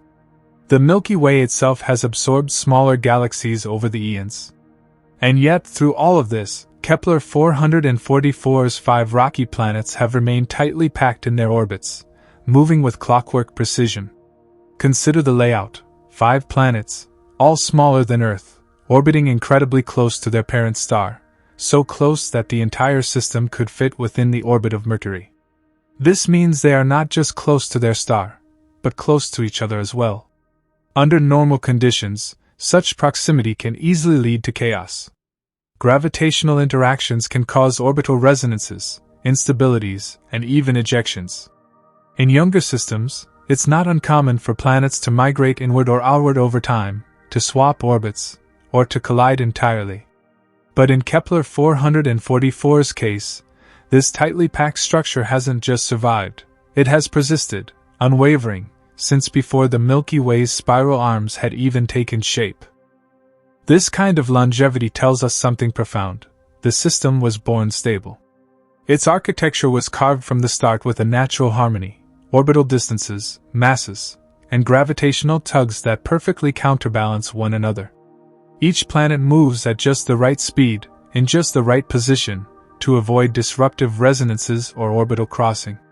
It is, in effect, a gravitational symphony that has played the same melody for 11.2 billion years. But this raises a larger question: how common is such stability? In many young systems we observe today, Especially around red dwarfs or sun-like stars, we often see signs of disruption. Disks of gas and dust with gaps, possibly from planet migration. Hot Jupiters that may have spiraled inward, destroying smaller planets along the way. Even our own solar system shows signs of early turmoil, massive collisions, like the one that formed the Moon, and planetary migrations, like Jupiter possibly moving inward and then retreating. Kepler 444, by contrast, appears to have avoided these violent early dramas. Or perhaps they happened on a smaller scale, leaving the core system intact. There's also the question of external threats. Over billions of years, stars encounter one another in their orbits around the galactic center. Even distant flybys can perturb outer regions of a planetary system. And galactic tides, gravitational influences from the galaxy's mass itself, can slowly distort or destabilize orbits. Yet Kepler 444's system has remained immune. This suggests a few things. First, that the system may be unusually well protected, possibly due to its compact size. Planets that orbit close to their star are less vulnerable to being knocked out of place by external forces. Second, the star's motion through the galaxy may have been more isolated, perhaps avoiding the denser regions where such interactions are more common. Some theories even suggest Kepler 444 was born in a smaller proto-galaxy that later merged into the Milky Way, becoming part of the galactic halo. If so, it spent its early life in a less crowded environment, further shielding it from disruption.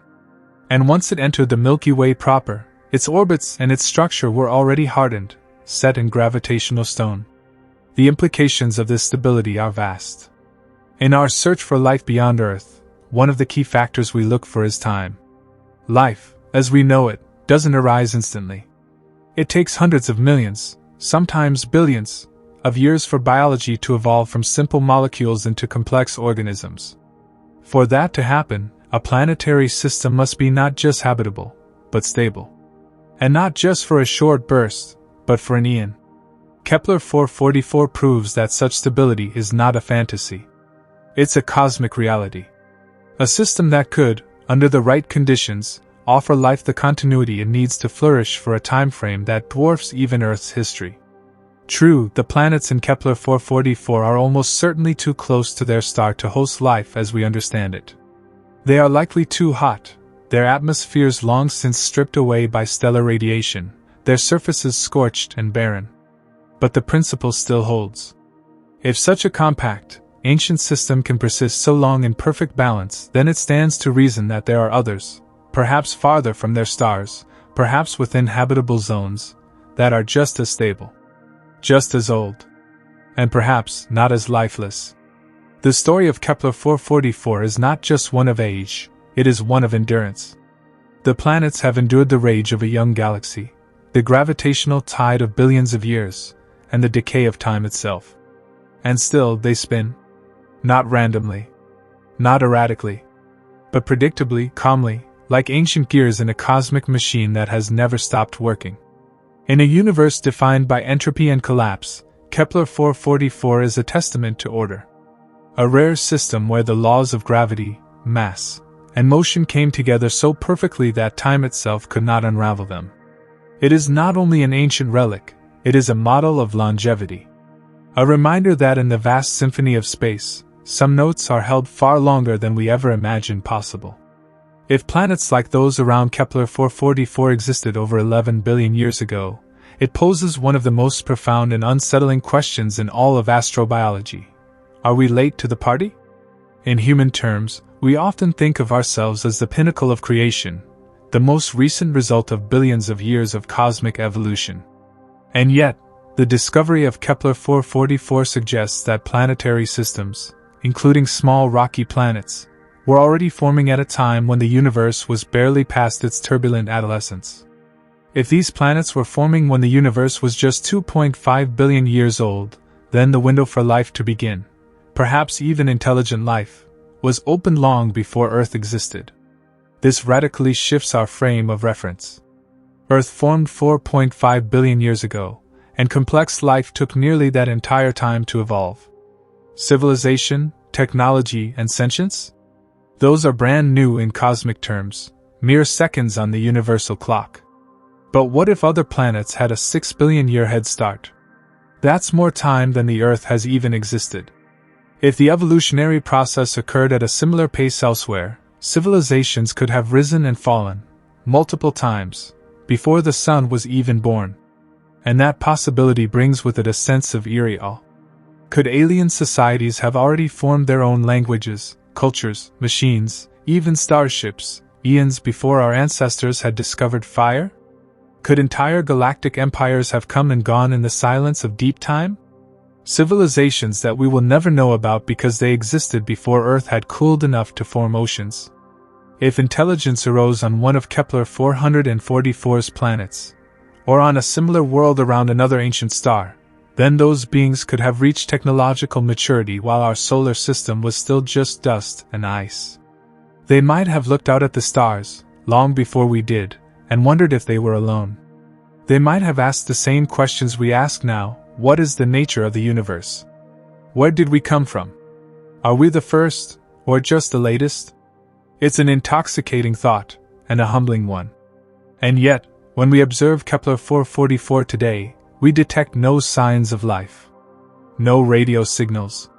No alien architecture. Just 5 scorched, rocky worlds orbiting in silence.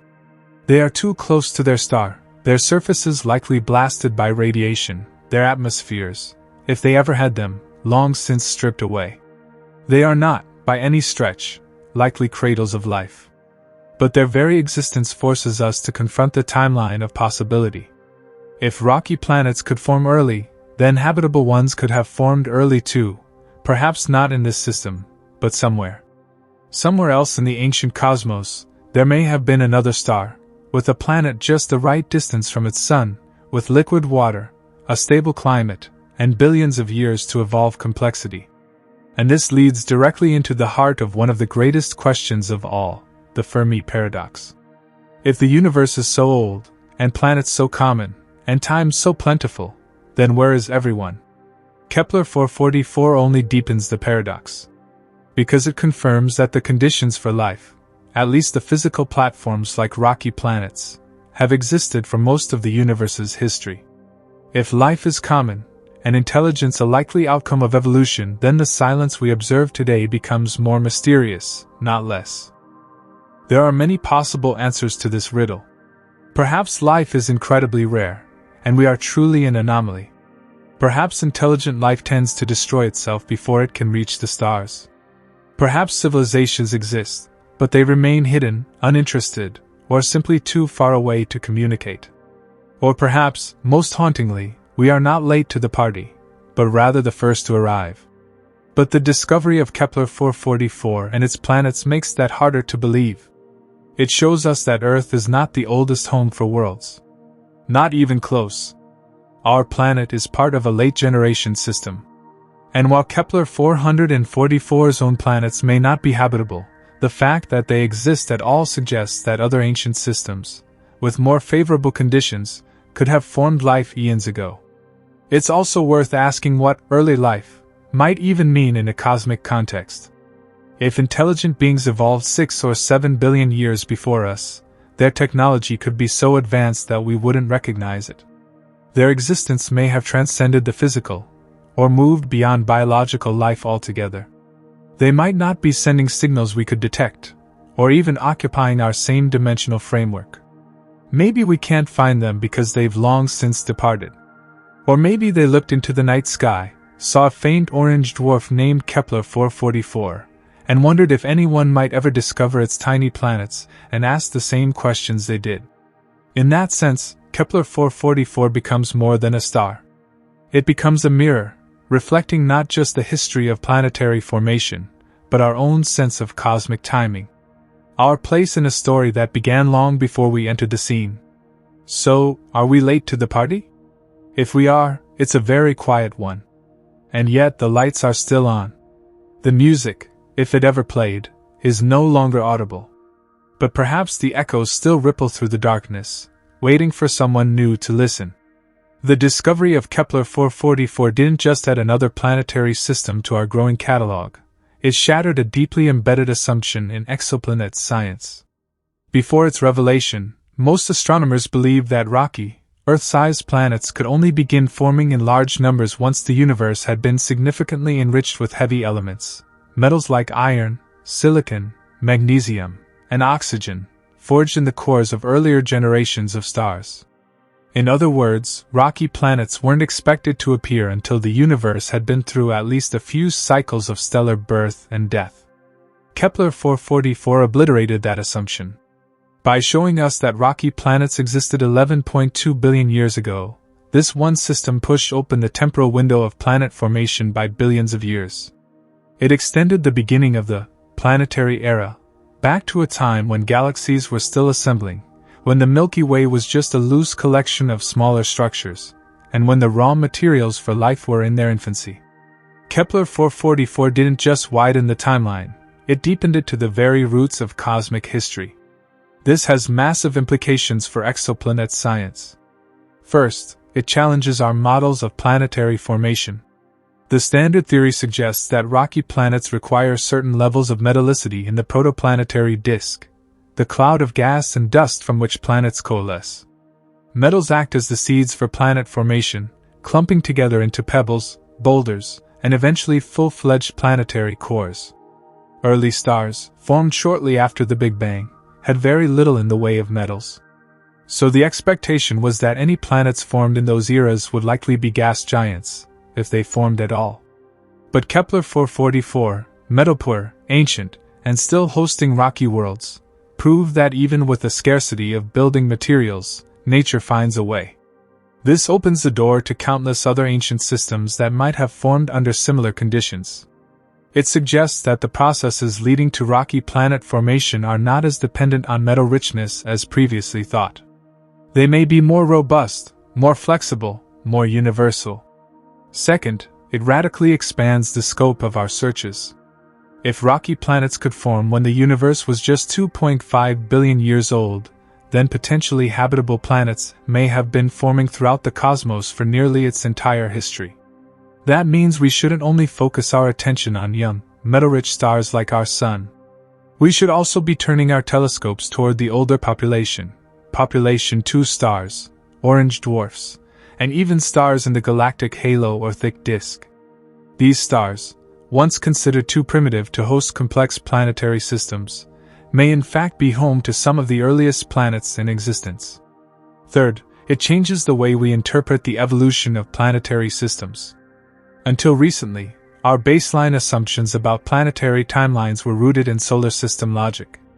Earth is about 4.5 billion years old. The Sun is 4.6 billion.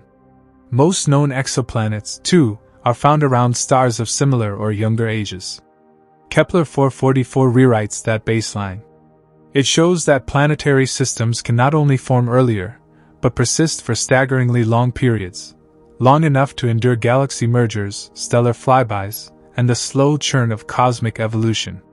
That endurance also adds a new axis to the famous Drake equation, which attempts to estimate the number of intelligent civilizations in the galaxy. One of its key variables is the lifetime of a technological civilization. But perhaps just as important is the lifespan of planetary systems themselves. Kepler 444 shows that systems can remain gravitationally stable for over 11 billion years. Plenty of time for life to arise, evolve, and potentially develop intelligence not once, but many times over. Moreover, from a practical standpoint, Kepler 444 teaches exoplanet researchers that unexpected systems are not only possible, they're likely. It reminds us that our models are only as good as the data that feeds them. Each new discovery, especially one that defies prediction, forces us to go back, refine our theories, and acknowledge that the universe is more inventive than we are.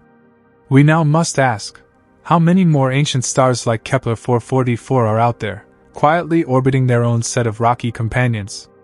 How many have gone undetected because we weren't looking at the right kinds of stars, or because their planetary transits were misaligned from our line of sight?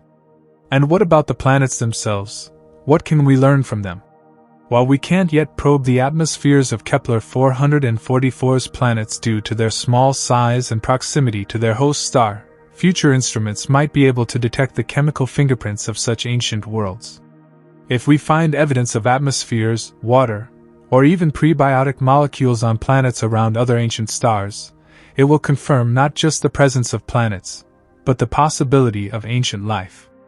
Ultimately, Kepler 444 is more than just an anomaly, it's a pivot point. A moment where the story of exoplanet science took a sharp turn into deeper time, into broader possibility, and into the realization that the universe has been building planets for most of its existence. The clock didn't start ticking with Earth. It started billions of years before.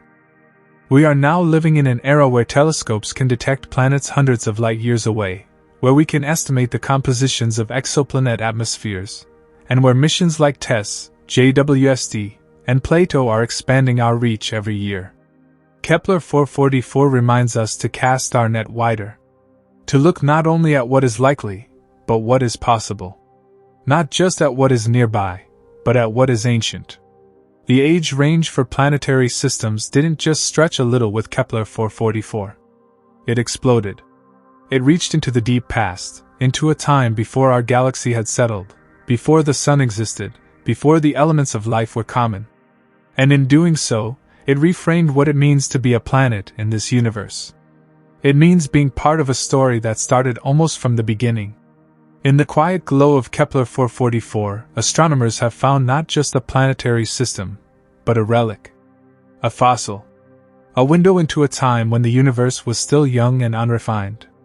In that sense, the study of ancient systems like Kepler 444 falls into a discipline often overlooked in popular science but profoundly important to our understanding of everything: galactic archaeology. Just as archaeologists on Earth unearth the bones of long-dead civilizations to reconstruct human history, galactic archaeologists study stars, planetary systems, and the motion of stellar populations to piece together the vast, complex saga of the Milky Way, and by extension, the universe itself. Kepler 444 is one of the finest examples of such a cosmic artifact, a preserved remnant of an era when the universe was less than a quarter of its current age. Why is this important? Because stars like Kepler 444 hold clues about conditions that no longer exist. They are survivors from a bygone age, born under circumstances we can only model in simulations. Their chemical compositions, motion through the galaxy, and planetary architectures are like fingerprints left behind by the early cosmos, imprints of how things were when time itself was still learning how to flow. Kepler 444, for instance, is not only ancient but metapure. Its composition reveals a universe that had only just begun to be enriched by the deaths of massive stars. The elements we now take for granted, iron, nickel, magnesium, oxygen, were still scarce, just beginning to accumulate in the interstellar medium. And yet, despite that apparent scarcity, this star managed to form not just planets, but rocky ones. Worlds made of the very materials that weren't supposed to be in sufficient supply at the time. That alone forces scientists to reconsider the timeline of planetary and stellar evolution.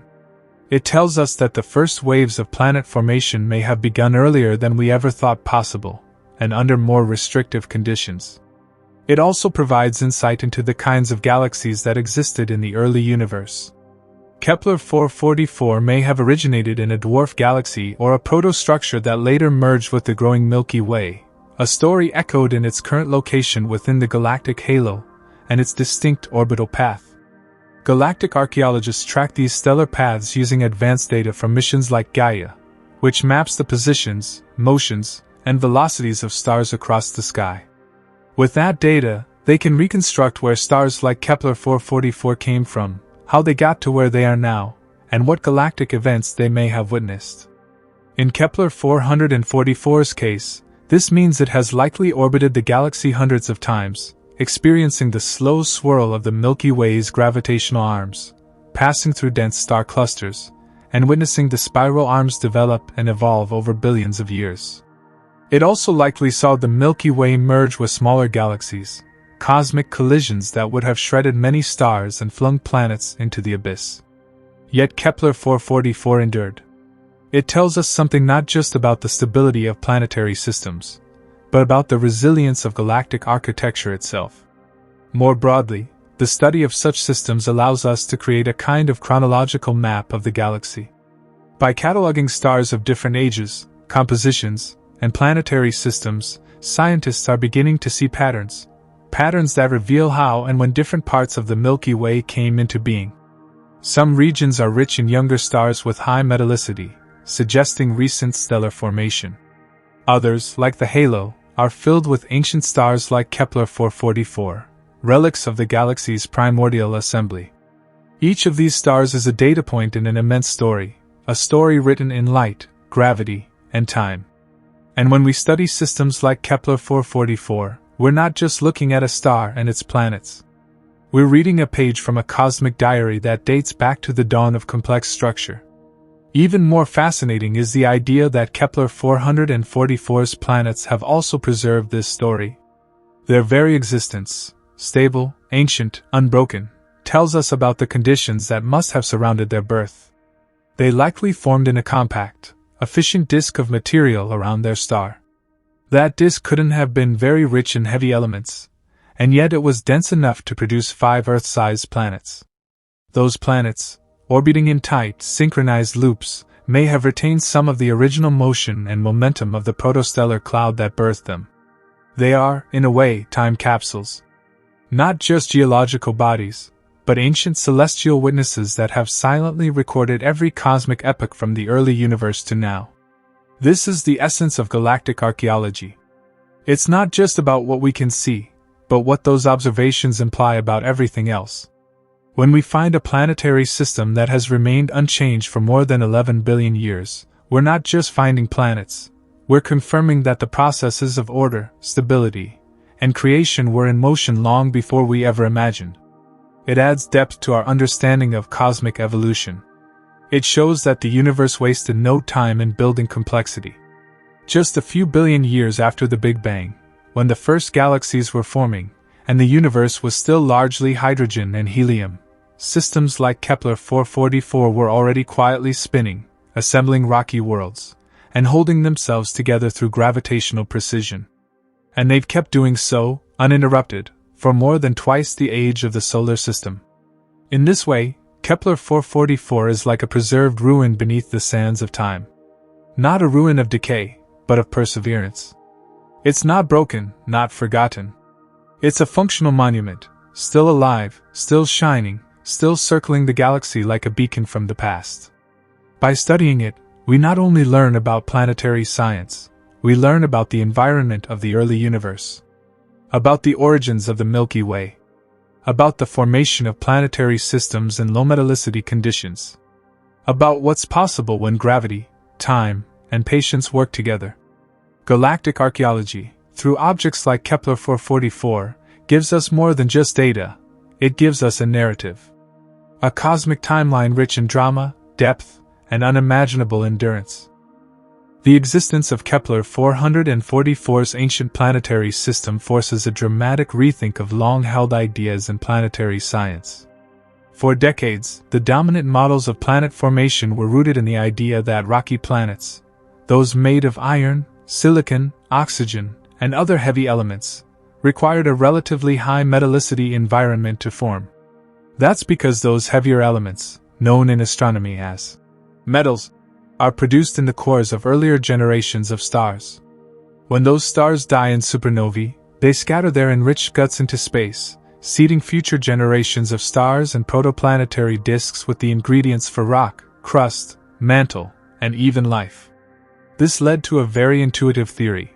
The earlier in the universe you look, the fewer heavy elements there should be, because there hadn't been enough time for stars to create them yet. And with fewer heavy elements, the assumption followed that it would be harder, if not impossible, for rocky planets to form. Early stars would have primarily formed hydrogen and helium gas giants, or barren, planetless systems. Then came Kepler 444. With its 5 Earth-sized planets orbiting a metal-poor, 11.2 billion-year-old star, this system broke the model wide open. It presented concrete evidence that rocky planets could, in fact, form very early in the universe's history, and under far more austere conditions than previously imagined. The assumptions about minimum metallicity thresholds, about timescales for planet formation, and about when and where rocky worlds could emerge, all came under renewed scrutiny.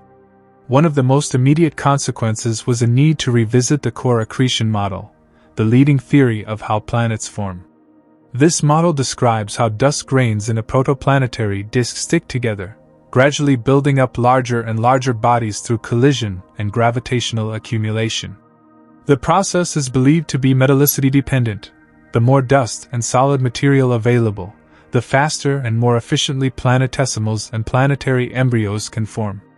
Kepler 444 suggests that even with limited heavy elements, this process still occurred, and occurred early. So scientists began to question, could smaller amounts of dust still yield efficient planet formation, perhaps just on smaller scales? Or did the disks around these ancient stars possess other properties, like higher densities or longer lifespans, that compensated for the lack of metals? Some models now propose that even in low-metal environments, if a protoplanetary disk is compact and dense enough, it might allow small terrestrial planets to form close to the star. This might explain why Kepler 444's planets are all packed tightly together, orbiting extremely close to their host. Rather than forming across a wide zone like our solar system, perhaps they were born in a more constrained arena, where localized conditions allowed rocky material to clump together efficiently despite the odds. Others suggest that the assumption about metallicity may need to be more nuanced. While Kepler 444 is low in iron and silicon compared to the Sun, it may still contain enough oxygen and other volatile compounds to enable certain forms of rocky planet formation. Perhaps the ratios between specific elements matter more than the total abundance. For instance, a star might be low in iron but rich in magnesium, allowing a different kind of rocky world to form, one more alien in composition than Earth, but no less real. Moreover, the discovery of such systems now points to the possibility of alternate evolutionary tracks for planetary systems. Maybe there are multiple ways to form terrestrial planets, depending on the chemistry, temperature, and dynamics of the early disk.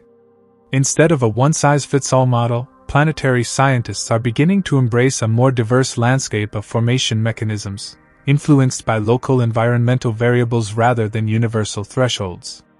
This has profound implications for the broader search for habitable worlds. If rocky planets can form in low metallicity environments, then the number of potentially habitable planets in the universe may be far greater than we imagined. It extends the possible regions we should study, from the inner disk of the Milky Way to its older, less enriched halo, and even to other galaxies, especially early-type galaxies that may house ancient, metal-poor stars. It also means we need to revisit our assumptions about exoplanetary diversity. Not all rocky planets are like Earth. Some may have compositions we haven't yet conceived of, iron-poor, silicon-poor, but stable and solid nonetheless. Some may be covered in exotic ices, or silicate-heavy, or even rich in carbon. The lesson of Kepler 444 is that nature finds ways to create planets even when the ingredients are limited. And when nature finds a way, we must revise our theories to keep pace. More broadly, it invites humility. Every new planetary system we discover expands our view of what is possible. The solar system used to be our template for planetary architecture, but now it's just one data point among thousands. Kepler 444 is another data point, but one that stretches the timeline of planet formation back to near the origin of time, and one that tells us that even the most barren-looking regions of the early universe might have been dotted with worlds. The models are changing. New simulations are incorporating low metallicity environments, alternative accretion pathways, and variable disk lifetimes. Observational astronomy is responding, too. Missions like the James Webb Space Telescope are peering into the oldest regions of the universe, hunting for the telltale signs of ancient systems like Kepler 444. And future missions, such as Plato and Roman, will help us statistically assess just how common these ancient planetary systems are. In a way, Kepler 444 has become a benchmark, a litmus test for planetary theories. If a model cannot explain how planets like those orbiting this ancient star could have formed, it must be revised, or discarded. This is science at its best, not clinging to what we believed, but adapting to what we've observed. Letting data, not dogma, drive the narrative forward. Because the universe is not obligated to conform to our expectations. It simply is.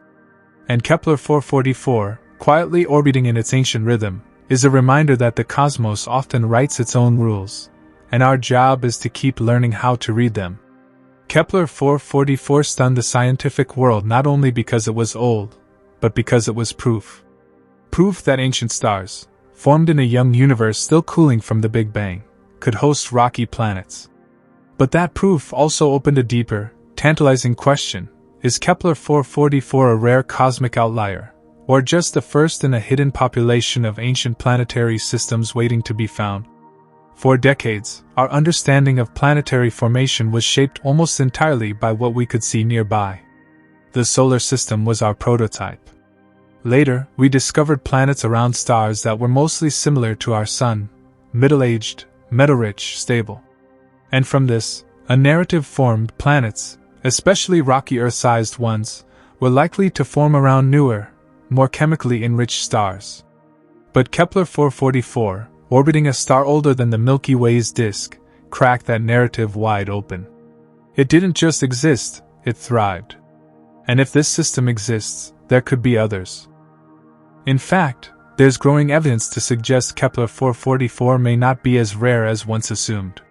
While it is still among the oldest known planetary systems, it's not the only one approaching this incredible age. Other ancient stars, such as Captain Star and HD 140283, have also shown signs of planetary companions or intriguing chemical fingerprints.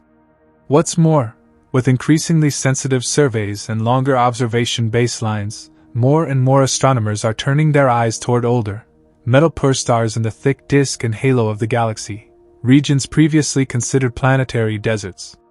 The trouble is, ancient systems are harder to study. Many of them reside in parts of the Milky Way that are far from the galactic plane, or have elliptical orbits that carry them through sparsely populated regions. These stars are dimmer, redder, and more difficult to monitor. Their planets, if small and rocky, create only the faintest shadows as they transit their host stars. Detecting such subtle signals requires not only advanced instruments, but incredible patience and precision. Even so, missions like NASA's Kepler and TESS have already proven that small, rocky planets are common in the galaxy. They're not rare, they're abundant. Which means the possibility that rocky planets formed not just recently, but consistently over billions of years, including the early epochs of the universe, must be taken seriously.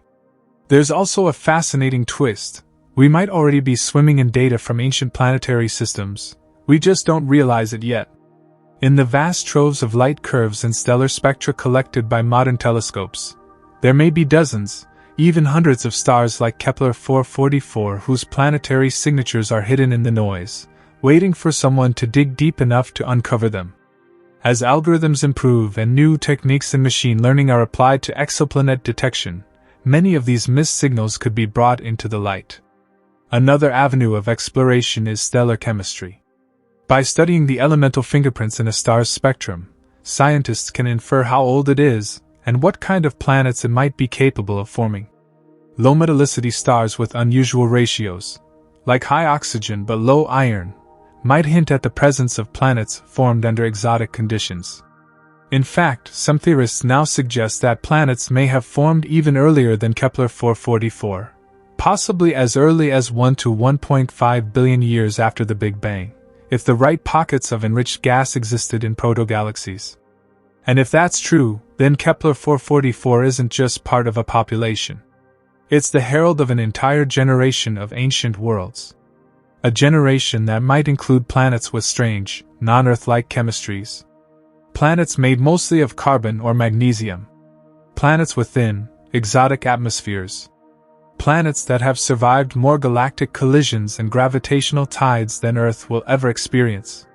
There's also another subtle point. Even if ancient planetary systems like Kepler 444 are rare in the galaxy today, that doesn't mean they were always rare. The early universe was a very different place, denser, hotter, and more chaotic. Many planetary systems may have formed and been subsequently destroyed in those early epochs. Gravitational encounters, supernova blasts, or mergers between young galaxies could have stripped stars of their planets or flung them into interstellar space. In that sense, Kepler 444 might be a survivor, not just a rarity. A system that endured where others fell, not because it was uniquely suited to form planets, but because it was lucky enough to hold onto them. So, how rare is Kepler 444 really? The honest answer is, we don't know yet. But the more we look, the more we find that the early universe may not have been as barren as we thought. Planet formation, like life, appears to be less picky than once imagined. It doesn't always need the perfect mix of ingredients, just enough time, gravity, and a little space to work. And in the vastness of space, time is something the universe has in abundance.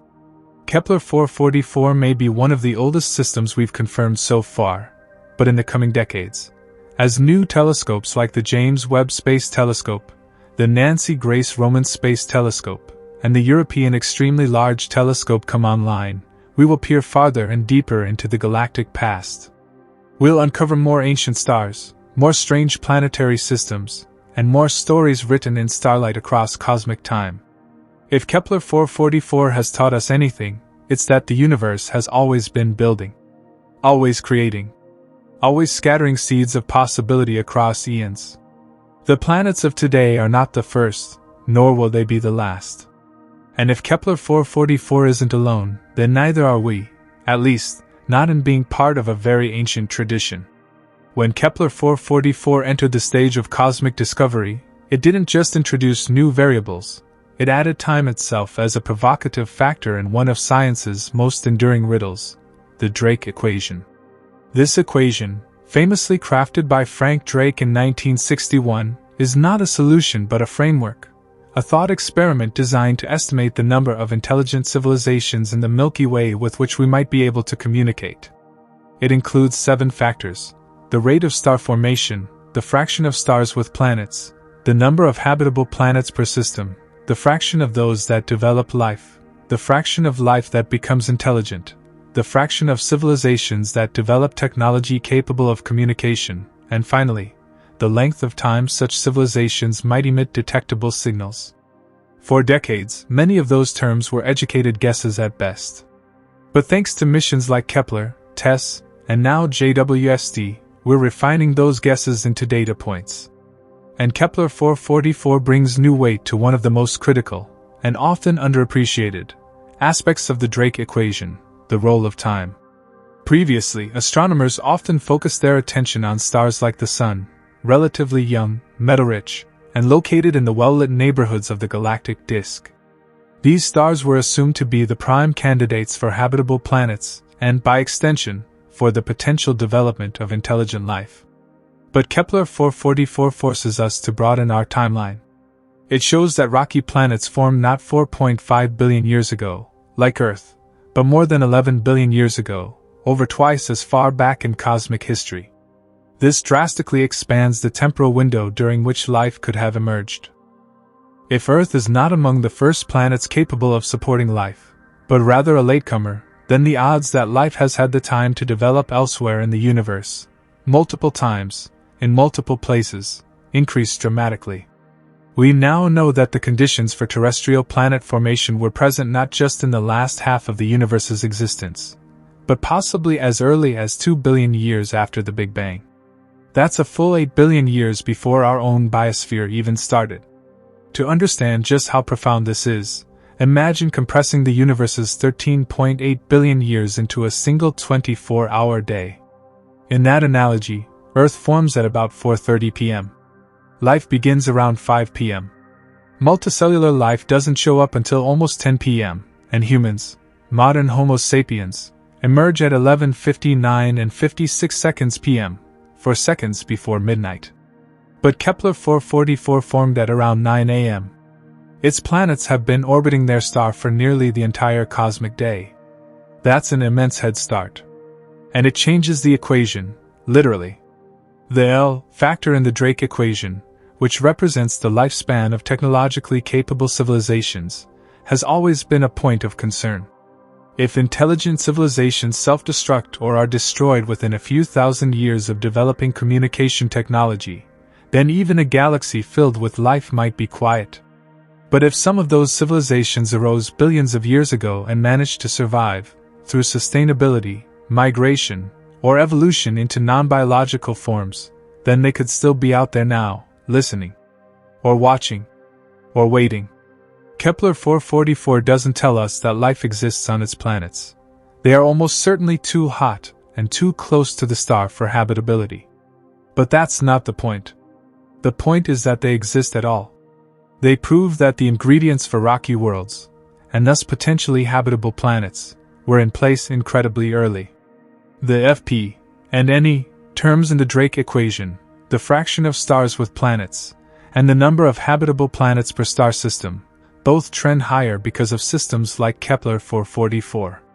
We now know that planets are ubiquitous. Virtually every star likely has at least one. And if rocky planets could form in the early universe, then the total number of habitable worlds isn't just higher, it may be astronomically higher.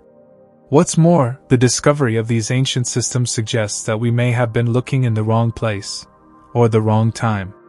Civilization, intelligence, and even consciousness may have emerged countless times, only to vanish long before we were ever here to detect them. Not because life is rare, but because we are late. Because we're scanning a vast, ancient cosmos with a flashlight flickering across the floor of a cathedral that has stood for eons. And yet, this realization doesn't lead to despair. It opens the door to possibility. If planets like those around Kepler 444 exist, then time may be an ally of life, not its enemy. The universe has had nearly 14 billion years to try again and again, to seed life across 1 trillion worlds. Some of those attempts may have failed. Others may have bloomed. And a few may still echo through the stars in ways we have not yet learned to detect. There's another implication, too. The silence we experience today, what we call the Great Silence, or the Fermi Paradox, may not be due to the absence of life. It may be due to a mismatch in timing. Civilizations may arise, peak, and vanish in cycles spanning millions or billions of years. Unless two exist within the same temporal window and are actively seeking each other, they may pass like ships in the cosmic night, unaware of the other's light. Kepler 444 serves as a quiet testament to all this. It's not sending us messages. It's not harboring life, at least not that we can detect. But it is showing us what is possible. That rocky planets are ancient. That the conditions for life are not recent inventions of cosmic evolution, but perhaps its default setting. That the universe has always been building toward complexity. It also suggests that intelligence, if it has emerged elsewhere, may have had many chances. And that we, standing now at the edge of our own awakening into the stars, are not just part of the equation. We are the next test of it. The discovery of Kepler 444 brings with it a haunting silence, an absence not just of sound, but of presence. Despite its unimaginable age, despite the fact that it has hosted planets for nearly 3 times longer than Earth has existed, there is no detectable sign of life, no whispers of technology, no artificial signals radiating into the void. It simply is. Quiet. Undisturbed. Ancient. And in that quiet, the Fermi Paradox grows louder than ever. The Fermi Paradox, named after physicist Enrico Fermi, asks a simple yet deeply unsettling question. If the universe is so vast and so old, and if planets and life are likely to be common, then where is everybody? With stars like Kepler 444 proving that rocky planets have been around almost since the universe's earliest days, that question becomes even more profound. These planets have had over 11 billion years, more than double the time Earth has had, to potentially birth life, evolve intelligence, and build civilizations. And yet, nothing. Kepler 444's planets are probably too hot and too close to their star for life as we know it, yes. But the broader implication is what unsettles scientists and philosophers alike. If planets like these existed this early, then the universe has had ample opportunity, billions of years more than previously thought, for intelligent life to emerge somewhere. If the spark of consciousness is a natural outcome of complex biology, then it should have flared up across many worlds by now. The galaxy should be teeming with signals. The sky should be echoing with technological artifacts, radio waves, megastructures, or at the very least, signs of artificial modification. But instead, we are met with a wall of silence. It's the kind of silence that stretches the imagination and tears at the edges of expectation. Because if intelligent life is rare, it makes Earth feel uniquely privileged, almost disturbingly so.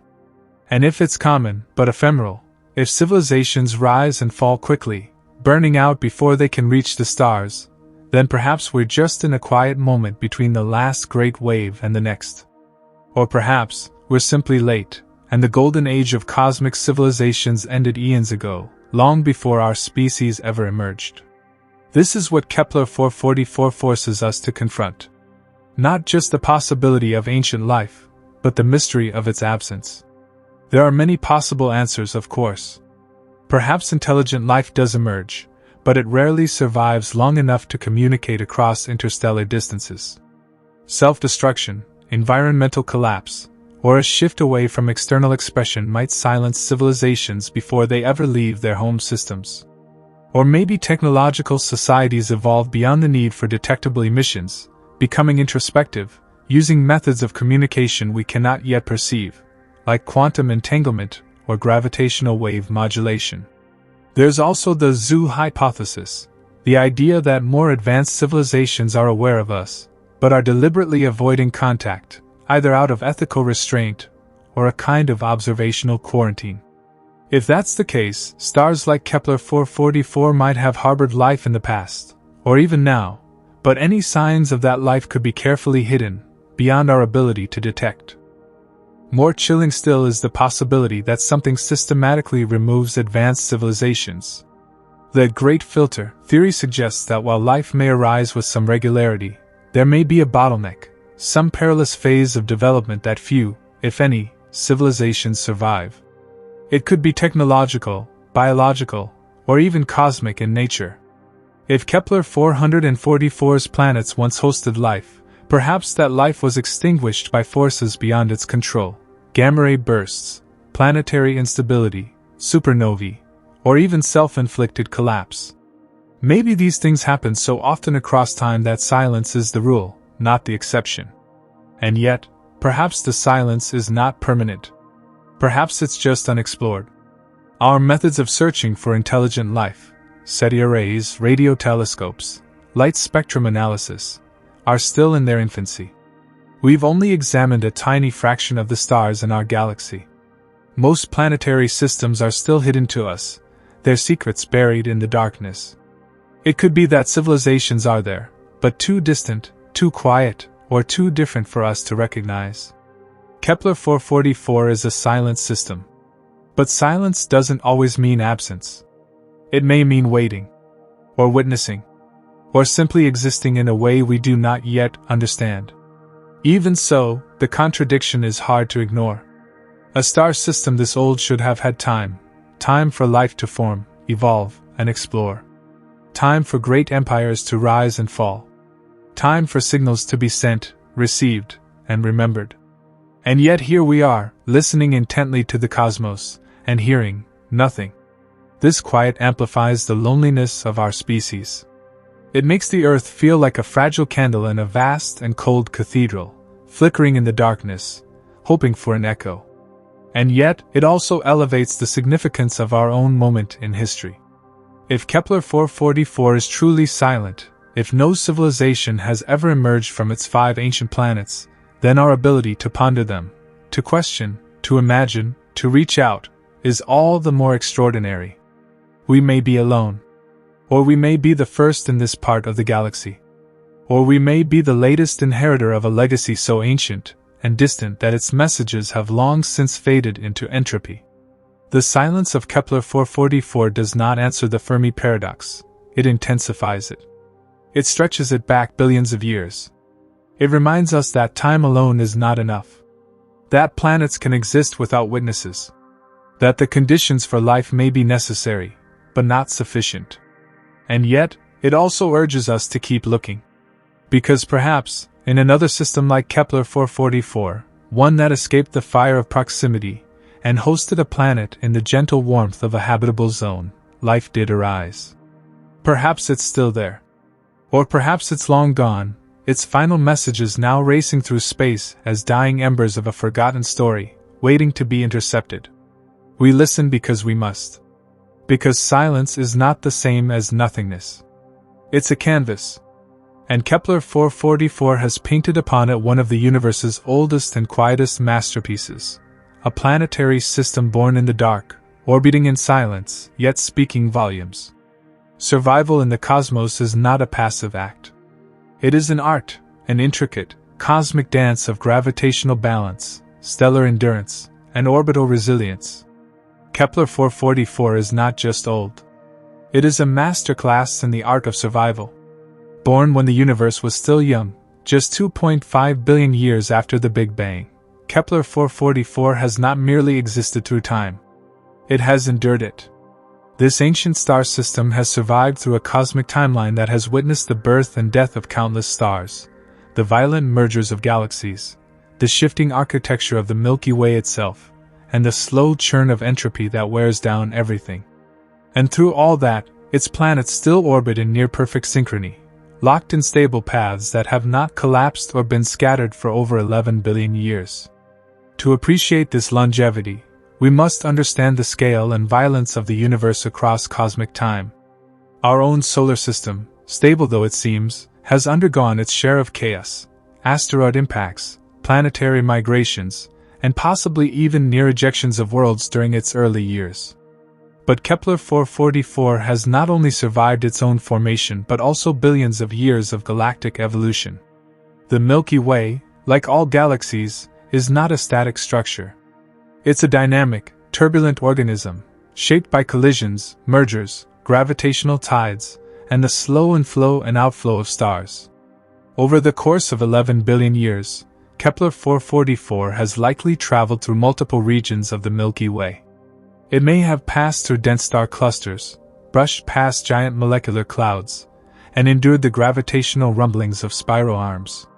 And yet, despite all of these disruptive events, the system held together. No cataclysm unseated its planets. No rogue star scattered their orbits. No galactic tide tore the system apart. How? It may lie in its compactness. Kepler 444's planets orbit very close to their host star, far closer than Mercury does to the Sun. These tight orbits might have protected them from the external gravitational perturbations that often destabilize wider planetary systems. By being gravitationally glued to their star, the planets likely moved as a tightly bound unit through the ever-changing galactic environment, impervious to many of the disturbances that could rip looser systems apart. The very structure of the system is a form of armor. Additionally, Kepler 444's trajectory through the galaxy suggests it doesn't spend much time in the crowded galactic disk, where gravitational encounters are more frequent. Instead, it follows an elliptical orbit that carries it into the galactic halo, a region with fewer stars and less interaction. This isolation, paradoxically, may have helped preserve it. Fewer close encounters mean fewer chances for disaster. But the system's survival is not just physical, it is symbolic. It tells a story of cosmic persistence, of continuity across eras that have seen the universe change from a hot, dense plasma into the vast, structured expanse of galaxies, clusters, and filaments we see today. While entire civilizations on Earth have risen and fallen in the blink of an astronomical eye, Kepler 444 has remained unchanged. A clockwork of planets tracing the same loops for millennia beyond count. It's worth pausing to consider what this means. Kepler 444's survival suggests that the universe is capable of constructing systems with immense stability. In fact, it may mean that stability, once achieved, is more robust than previously thought. If a planetary system can survive 11 billion years of galactic evolution, without losing planets, without being shredded, without having its orbits significantly disrupted, then the possibility exists that many more such systems persist out there in the dark. Some perhaps even more stable. Some, perhaps, with conditions more conducive to life. In contrast to the fragile, chaotic image we often associate with the early universe, Kepler 444 shows us that order was possible early on. Not just transient order, but enduring structure, persistent and elegant.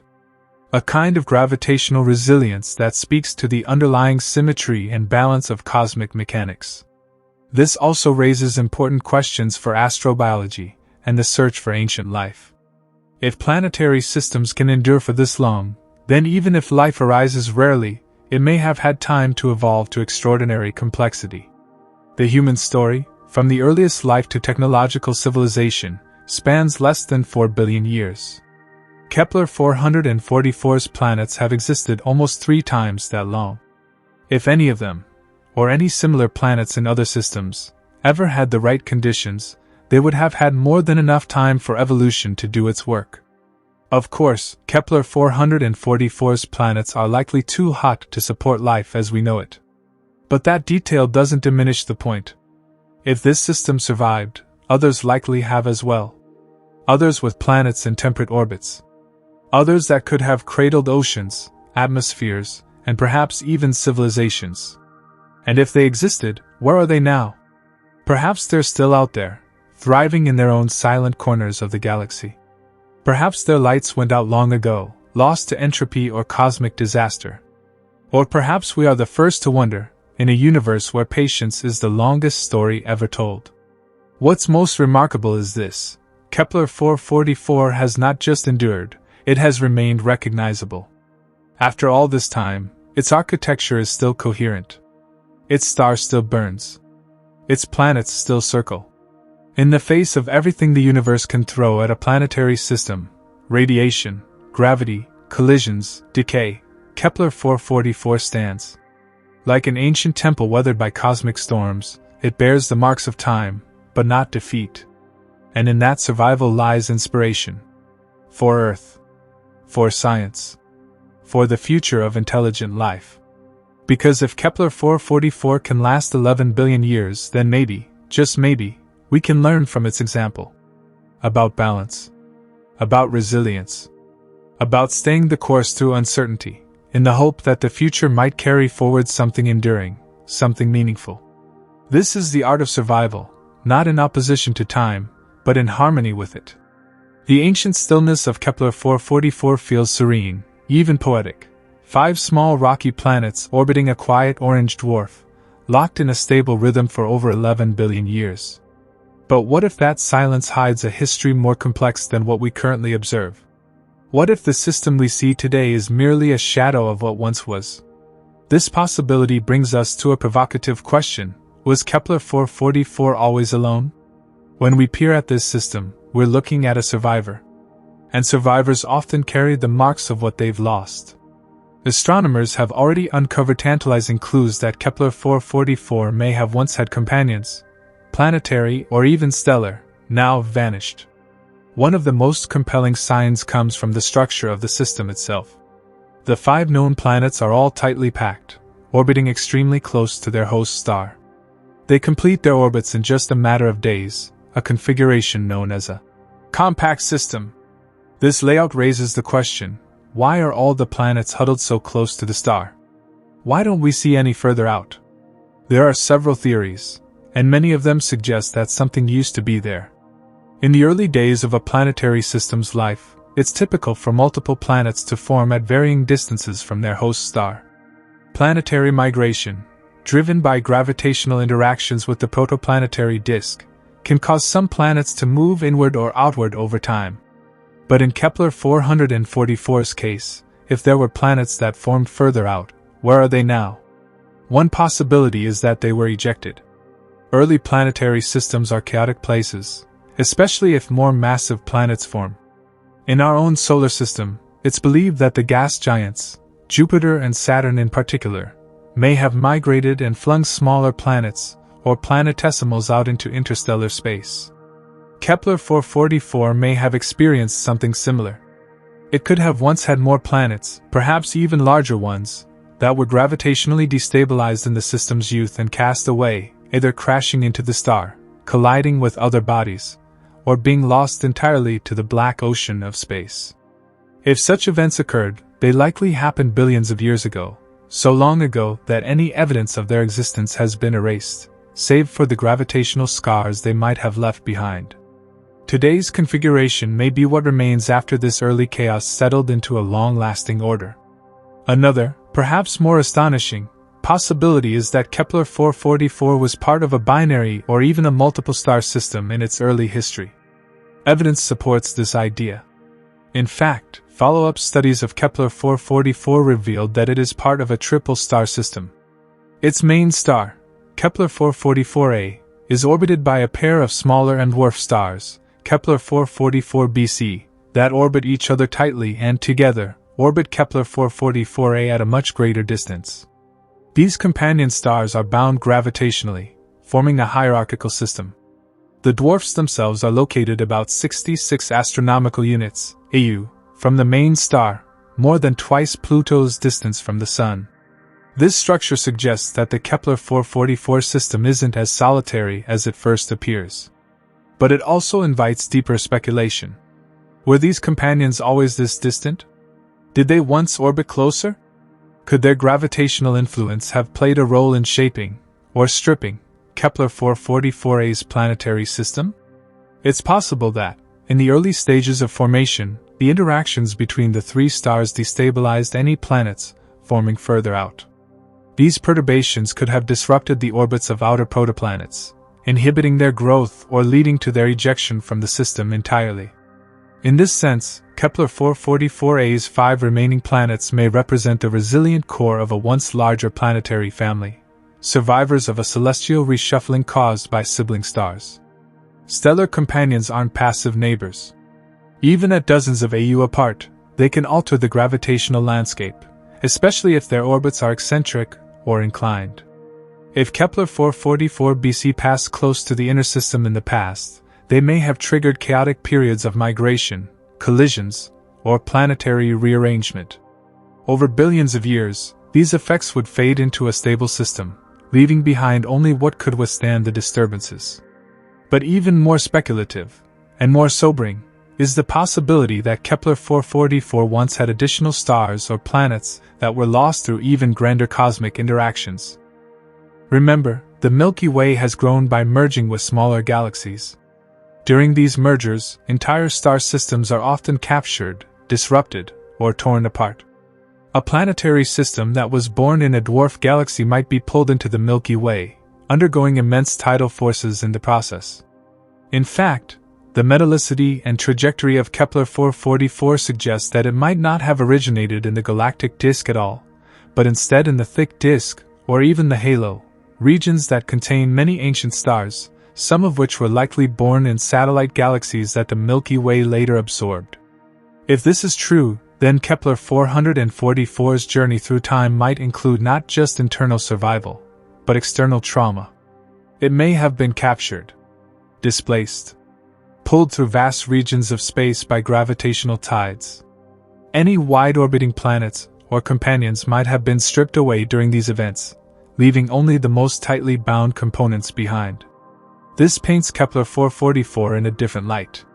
It is not simply a system that formed and endured peacefully for 11 billion years. It may be a remnant, a survivor of not just planetary instability, but galactic violence.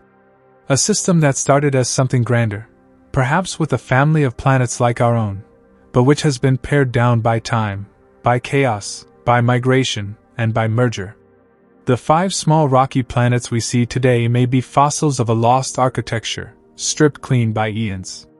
And yet, even in their modesty, they remain.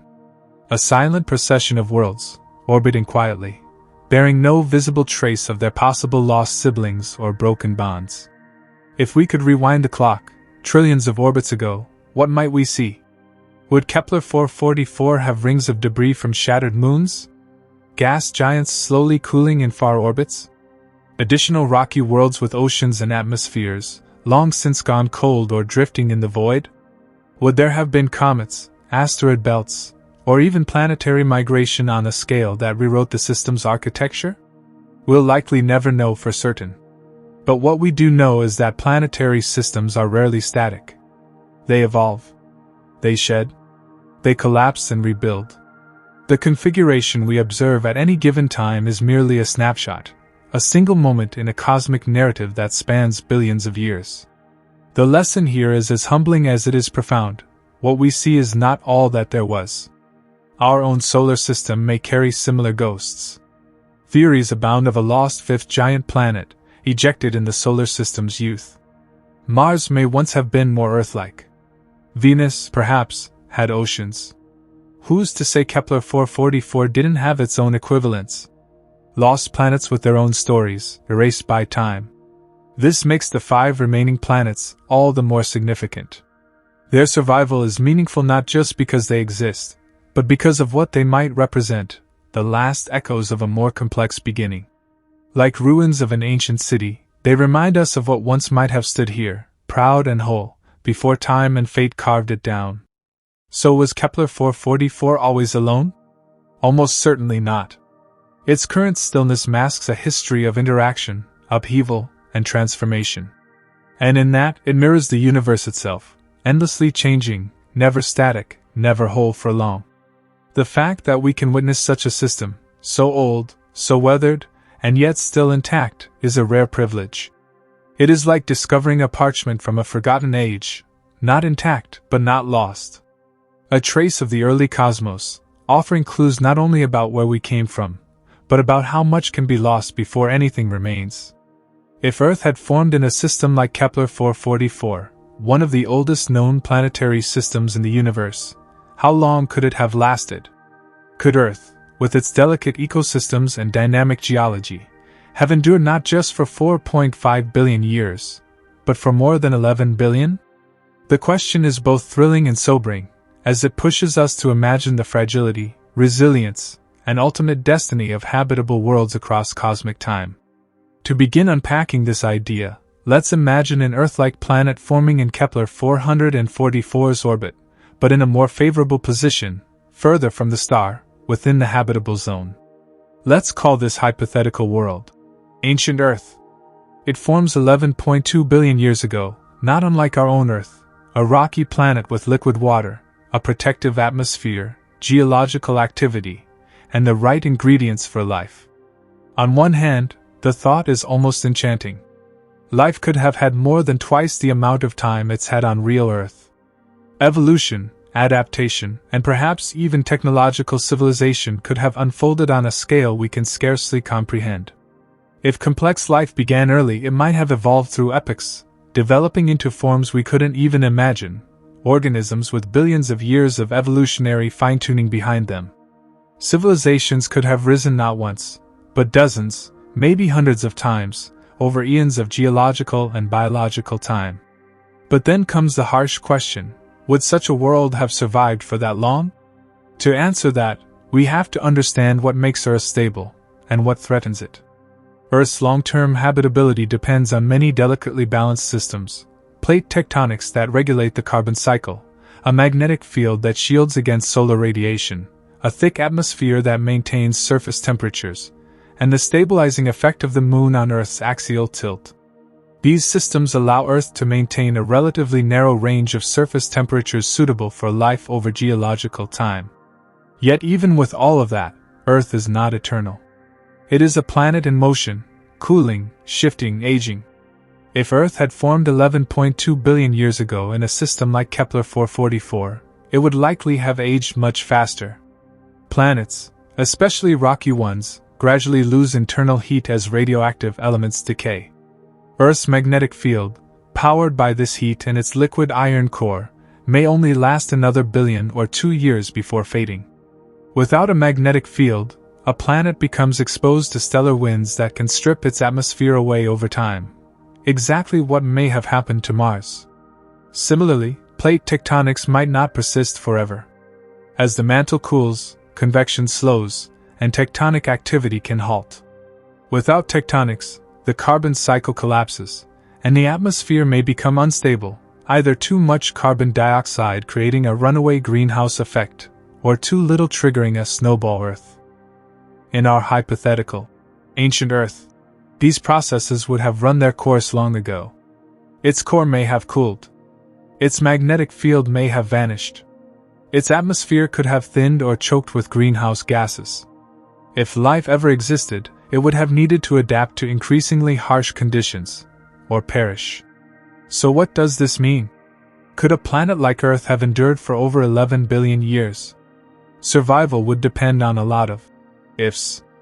If the planet were larger, it might retain internal heat longer, sustaining its magnetic field and tectonics. If its atmosphere were more robust or replenished by volcanism, it could maintain surface pressure and temperature longer. If its star remained stable and didn't bathe it in radiation, that would help too. And of course, the presence of a large moon or a favorable orbital configuration would stabilize the planet's climate. But even with all these factors in place, the planet's habitability might not last forever. Time is relentless. Planets age. Their stars change. Their environments shift in subtle but catastrophic ways.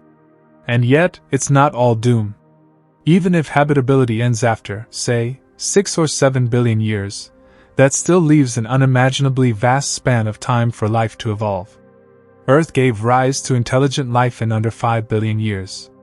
An ancient Earth in a system like Kepler 444 could have nurtured life through 2 or 3 full cycles of biological and technological evolution.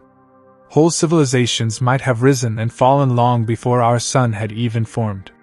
If any of those civilizations had reached a level of technological maturity, they may have found ways to prolong their survival, through planetary engineering, artificial biospheres, or migration to other worlds or star systems. We might also ask, would such civilizations have left any trace? If we looked at their planet today, what would we see? If it's truly 11 billion years old, any evidence of technology might be long gone. Structures would erode. Satellites would fall. Artifacts might degrade to the molecular level. It's possible that even the most advanced societies could vanish without a trace given enough time, especially if no one was left to maintain their legacy. This also reframes our search for life. We often look for biosignatures or technosignatures in real time, oxygen in the atmosphere, artificial lights, or unusual radio signals. But for a civilization that flourished billions of years ago, the window for detection might be closed. Their world might now appear lifeless, even though it once teemed with consciousness. It is a haunting possibility that the galaxy is not empty, but post-active, filled with worlds that once were alive, but are now quiet. Fossil planets, ancient Earths, drifting in the cold shadow of what once was. In this light, Kepler 444 becomes more than a system. It becomes a mirror for time, showing us not only what could be, but what might have been. It reminds us that survival isn't just about existing, it's about adapting to forces that operate on scales so vast, even species, ecosystems, and entire planets must contend with them. And what about us? Earth is now about 4.5 billion years old. In another billion years, the Sun will be significantly hotter. Oceans will begin to evaporate. Life as we know it may become impossible. If we want to survive beyond that, we must find ways to extend our planetary habitability, or move beyond it. Kepler 444 is proof that time is long, and planets can endure. But it's also a challenge, to imagine what it takes for life to endure just as long. If Earth had formed in such a system, perhaps it would have lasted billions of years, only to fall silent before we even knew how to listen. Or perhaps, like us, life would have found a way. Not in defiance of time, but in harmony with it, evolving, adapting, and eventually reaching out across the darkness to leave behind more than just stone and dust. Kepler 444 doesn't just make us wonder what might have happened if Earth were ancient. It asks us to consider how we might someday become ancient too. What will Earth be like after another 6 billion years? Will it still harbor life? Will its children have left? Will anyone remember? The stars offer no answers. Only the questions. And they wait, patiently, as we continue to seek them. When we speak of the 5 planets orbiting Kepler 444, we're not just talking about another set of distant exoplanets. These are among the oldest known planets in the universe. Their existence is so ancient, so profoundly embedded in the early history of the cosmos, that they defy our usual understanding of planetary evolution. They are not just relics of a different time, they are echoes from a cosmic dawn, whispers from a period when galaxies were still assembling, when the universe was young, raw, and turbulent. To put their age into perspective, let's remember that the universe itself is approximately 13.8 billion years old. Kepler 444 formed just 2.5 billion years after the Big Bang. That means these planets, these small, rocky bodies circling an orange dwarf star, have existed for over 80% of the entire age of the universe. At the time they came into being, there were no humans, no sun, not even the Milky Way as we know it today. The vast spiral arms of our home galaxy had not yet finished forming. Our solar system was still over 6 billion years from emerging from its primordial cloud. These planets have orbited their star not for millions, not even for billions, but for over 11 billion years. That's over 4 trillion days. If any observer had stood on their surface each day since their birth, they would have seen more sunrises than the total number of heartbeats most mammals will ever experience. This number is not just staggering, it's almost incomprehensible. The fact that these planets have persisted through so much cosmic time, without being destroyed, absorbed, or flung away into the interstellar abyss, speaks to their extraordinary stability. But their true significance lies in what they represent, a confirmation that planets formed when the universe was still in its infancy. Before Kepler 444's discovery, many astronomers believed that rocky planet formation required the presence of heavier elements, what scientists call metals, in astronomical terms. Elements like iron, silicon, magnesium, and oxygen are forged in the hearts of stars and dispersed into space when those stars explode. The early universe, by contrast, was mostly hydrogen and helium. Heavy elements were rare.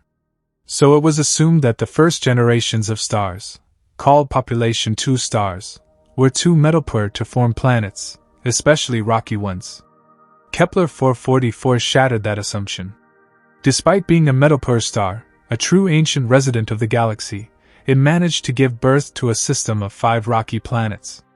And not just gas giants, which are relatively easier to form, but Earth-sized or smaller planets made of rock and iron, tightly orbiting their parent star. This is not only unexpected, it redefines the timeline of planet formation. The implications of this are enormous. If planets could form this early, then planet formation is not a late-stage event in the evolution of the cosmos, it is a foundational feature of it. Planetary systems may have emerged as soon as the first stars had created even modest amounts of heavy elements. The threshold for forming rocky worlds may be lower than we thought. And if that's the case, then it's possible that the first habitable worlds formed not long after the first galaxies. Kepler 444's planets are not just old. They are the oldest confirmed terrestrial planets we know. Other candidates have been suggested, like PSR B1620-26b, a planet orbiting a pulsar and a white dwarf in a globular cluster, which may be even older. But those are rare exceptions, and in most cases, indirect. Kepler 444's planets are verified through the transit method. We've measured their orbits. We've studied their timing. We have direct evidence of their presence, beyond speculation, beyond probability. This makes them a critical data point in the emerging timeline of cosmic evolution. Before, we had assumed that Earth-like planets, and by extension, life-bearing worlds, were likely a relatively recent development in universal history. But the planets around Kepler 444 prove that rocky planets were forming when the universe was still assembling itself, when stars were forming at rapid rates, and galaxies were still gravitationally dancing into their final configurations. It also means that if the conditions were right, life could have had an enormous head start. Even if only a tiny fraction of planets could support life, the sheer amount of time these ancient planets have had increases the likelihood that biology might have taken hold somewhere, somehow. Theoretically, an intelligent species could have evolved on one of Kepler 444's planets 5 billion years ago, built a civilization, and perished long before Earth even formed. Their entire arc of existence, its rise, its culture, its achievements, its end, could be buried beneath the surface of a now scorched world, lost under countless layers of geological transformation.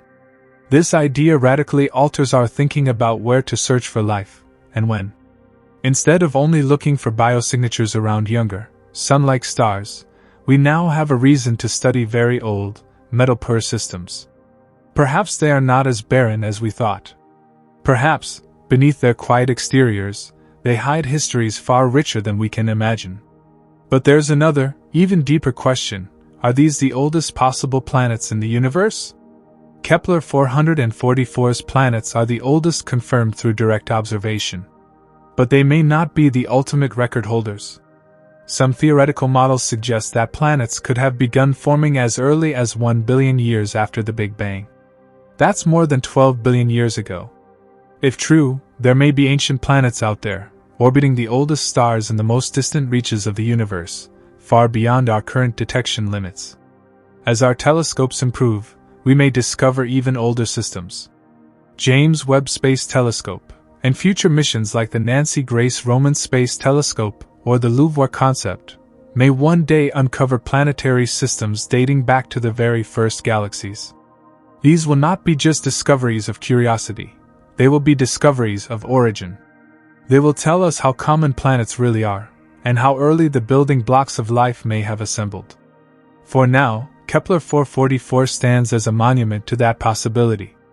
Its 5 planets, orbiting close and fast, are more than just astronomical objects, they are time travelers. They have seen more of the universe's history than any other confirmed planet. They have survived stellar winds, galactic migrations, cosmic radiation, gravitational tides, and time itself. And in that endurance, they carry meaning. They show us that planets can last. That structure can persist. That the universe has been making potentially habitable platforms almost since the beginning. They challenge our assumptions, expand our timelines, and beckon us to search deeper. When you look up at the night sky, it's easy to imagine that we're seeing the past. The light from stars takes years, centuries, even millennia to reach us. But Kepler 444's planets are not just glimpses into the past. They are the past, preserved in motion, orbiting still after a lifetime that defies comprehension. They are, as far as we know, the oldest planets that still tell their tale. Seen from the grand balcony of cosmic time, the discovery of Kepler 444 and its 5 rocky planets forces us to widen our lens, far beyond Earth, far beyond the Sun, far beyond even the familiar swirls of our Milky Way. It stretches the timeline of planet formation not by a few 100 million years, but by billions, pulling back the curtain on a universe that has been building planets almost since its inception. This revelation reshapes not only our understanding of how planets form, but when they form, and what it means to exist within that nearly 14-billion-year-old stage we call the cosmos. Prior to Kepler 444's discovery, the general scientific assumption was that rocky planets, the kind we associate with solid surfaces, tectonic activity, and potential habitability, required the gradual accumulation of metals from generations of earlier stars. Stars live, die, and explode, releasing iron, silicon, carbon, oxygen, everything needed to form terrestrial worlds. This enrichment process was believed to take time. It was thought that the earliest stars in the universe, the population 3 stars, were composed almost entirely of hydrogen and helium, and their life cycles helped seed the cosmos with the heavy elements necessary for complex chemistry. So it stood to reason, the more time passed, the more metal-rich the universe became, and the more likely planets like Earth would appear. Under this model, rocky planets weren't supposed to be part of the early cosmic story. They were supposed to be the byproduct of a matured, evolved universe, a second or third chapter in a much longer book. But Kepler 444 threw that narrative into the fire. By existing, by merely being there with 5 rocky worlds, Kepler 444 told us that planet formation started shockingly early. And not just planet formation, but rocky planet formation. It revealed that even metal-poor stars, like those born less than 3 billion years after the Big Bang, could host fully formed systems.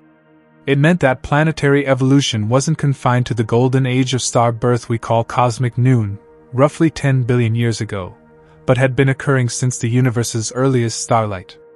Think about the implications of that.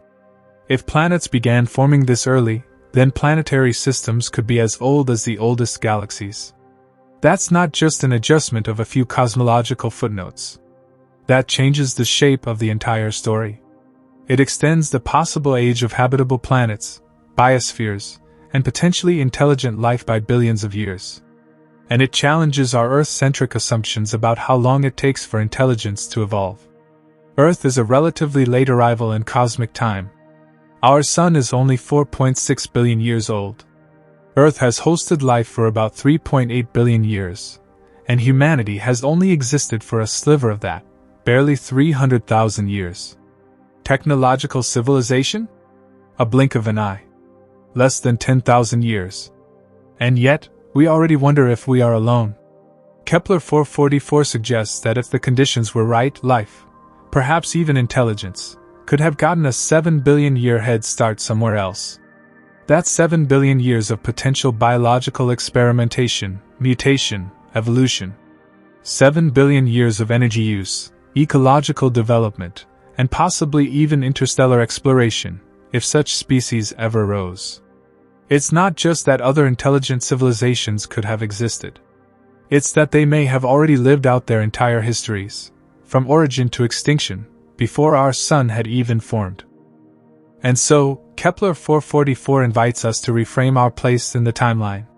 We are not early in the story. We are not even at the midpoint. We are latecomers, born in the late afternoon of cosmic time. The universe, through Kepler 444, quietly tells us, you are not the beginning. You may not even be the middle. This realization ties deeply into the search for extraterrestrial intelligence and the mystery of the Fermi paradox. If planets like those around Kepler 444 formed billions of years before Earth, and if life is a natural outcome given the right conditions, then intelligent civilizations may have had more than enough time to emerge, evolve, and vanish. It suggests that we are not alone because no one else exists. We may be alone because everyone else already came and went. Or because we haven't yet developed the tools or frameworks to recognize their traces.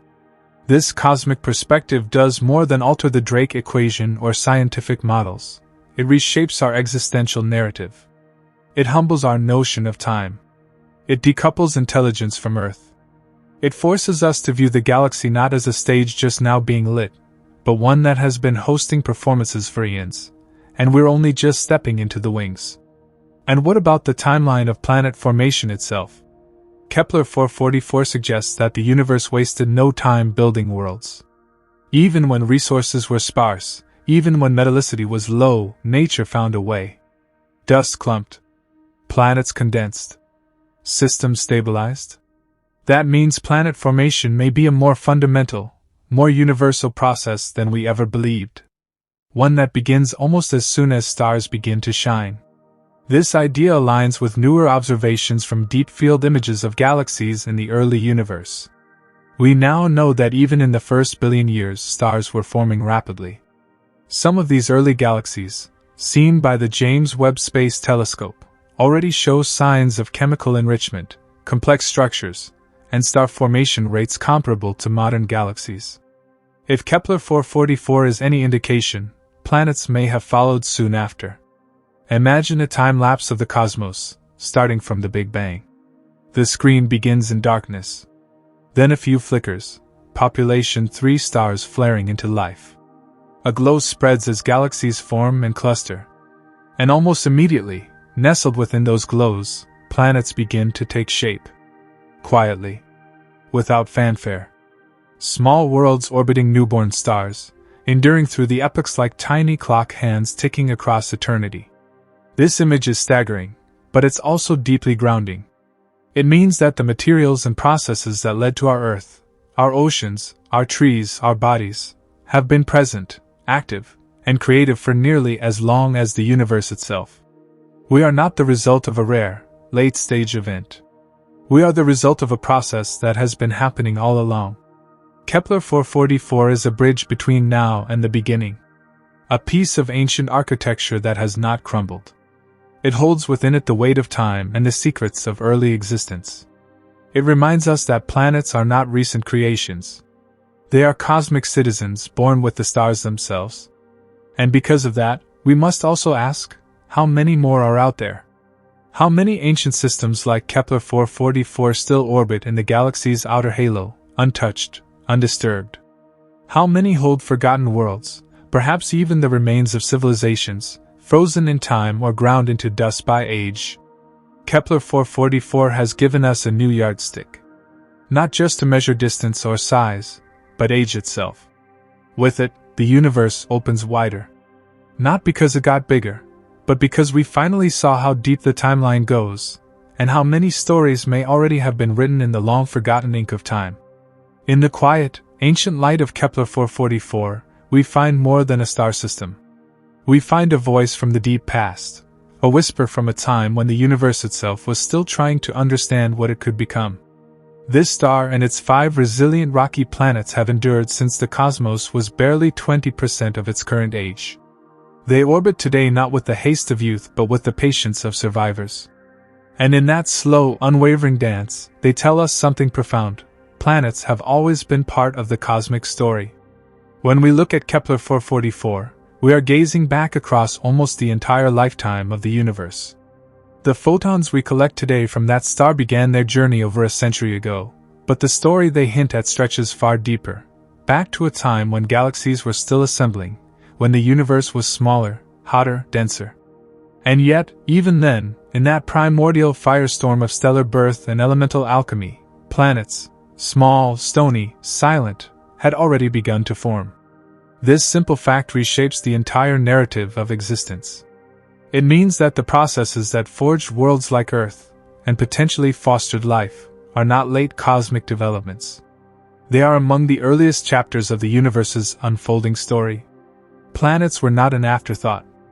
They were present from near the beginning. The seeds of life-bearing worlds were sown when the universe was still young.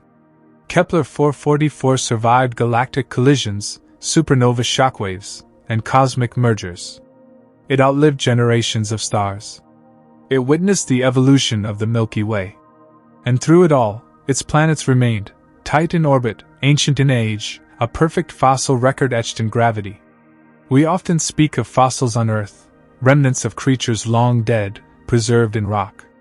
But these are fossils of another order. Celestial fossils. Fossils of structure. Fossils of survival. And perhaps fossils of possibility. For if such an ancient system can form planets under metal-poor conditions, then the universe has likely been building these tiny, orbiting stones far more often, and far earlier, than we had dared believe. That reshapes the way we look for life. It means we may need to search further back, in older stars, in forgotten corners of the galaxy, in places deemed too primitive or quiet to matter. The silence of Kepler 444 speaks volumes. No radio signals. No technological remnants. Just the star, glowing faintly, and 5 planets, circling tirelessly in their orbits. But that silence itself is meaningful. It deepens the mystery. If life had the time, why didn't it flourish? Or did it? And we simply arrived too late to witness it? In that silence lies the echo of the Fermi paradox, a galaxy that should be ringing with voices, yet seems so still. And yet, this stillness is not despairing. It is contemplative. Reverent. Kepler 444 is not a tragedy. It is a monument. A cosmic sculpture untouched by time. It says, "We were here. From the beginning." It affirms that the universe has always had the capability to craft order out of chaos, to shape dust into stone, stone into world, and world into the quiet possibility of life. Even in the sparse, metal-poor dawn of time, the mechanisms of creation were already in motion. This changes how we think of Earth. We often see our planet as special, and it is, in many ways. But it is not the first. It is not the only. Kepler 444 reminds us that Earth is a latecomer, a new leaf on an old tree. There may have been others like it, formed long ago, gone now, or simply waiting in the distant shadows. Perhaps Earth is part of a long tradition of worlds, each writing its own chapter in the universal epic. And that, perhaps, is the true power of Kepler 444. Not that it's old. Not that it has planets. But that it makes us realize that the story of worlds did not begin with us. The stage was set long before the sun ignited. The script had been unfolding for billions of years. And we, modern humans with our telescopes and equations, are only now beginning to listen to the echoes. The cosmos is vast, but time makes it deeper still. A place filled not only with light and space, but with memory. In the ancient orbits of Kepler 444's planets, memory is carved. The memory of a time when stars were new, galaxies were few, and yet already the universe was building the foundations for everything to come. So we end where we began, with a whisper. A whisper from the dawn. Kepler 444 stands not just as a scientific discovery, but as a poetic reminder that creation is not a recent miracle, but a cosmic tradition. That time does not erase everything. That some systems, some structures endure. And in enduring they teach. The universe has always made planets. Some burn. Some freeze. Some shatter. Some last. Kepler 444's planets have lasted. And they will likely continue orbiting long after Earth is gone. We are not alone in time. We were never first. We are simply next. This video is for educational or entertainment purposes only, and information provided in the video may be incorrect. Like the video and subscribe to the channel for more such amazing videos.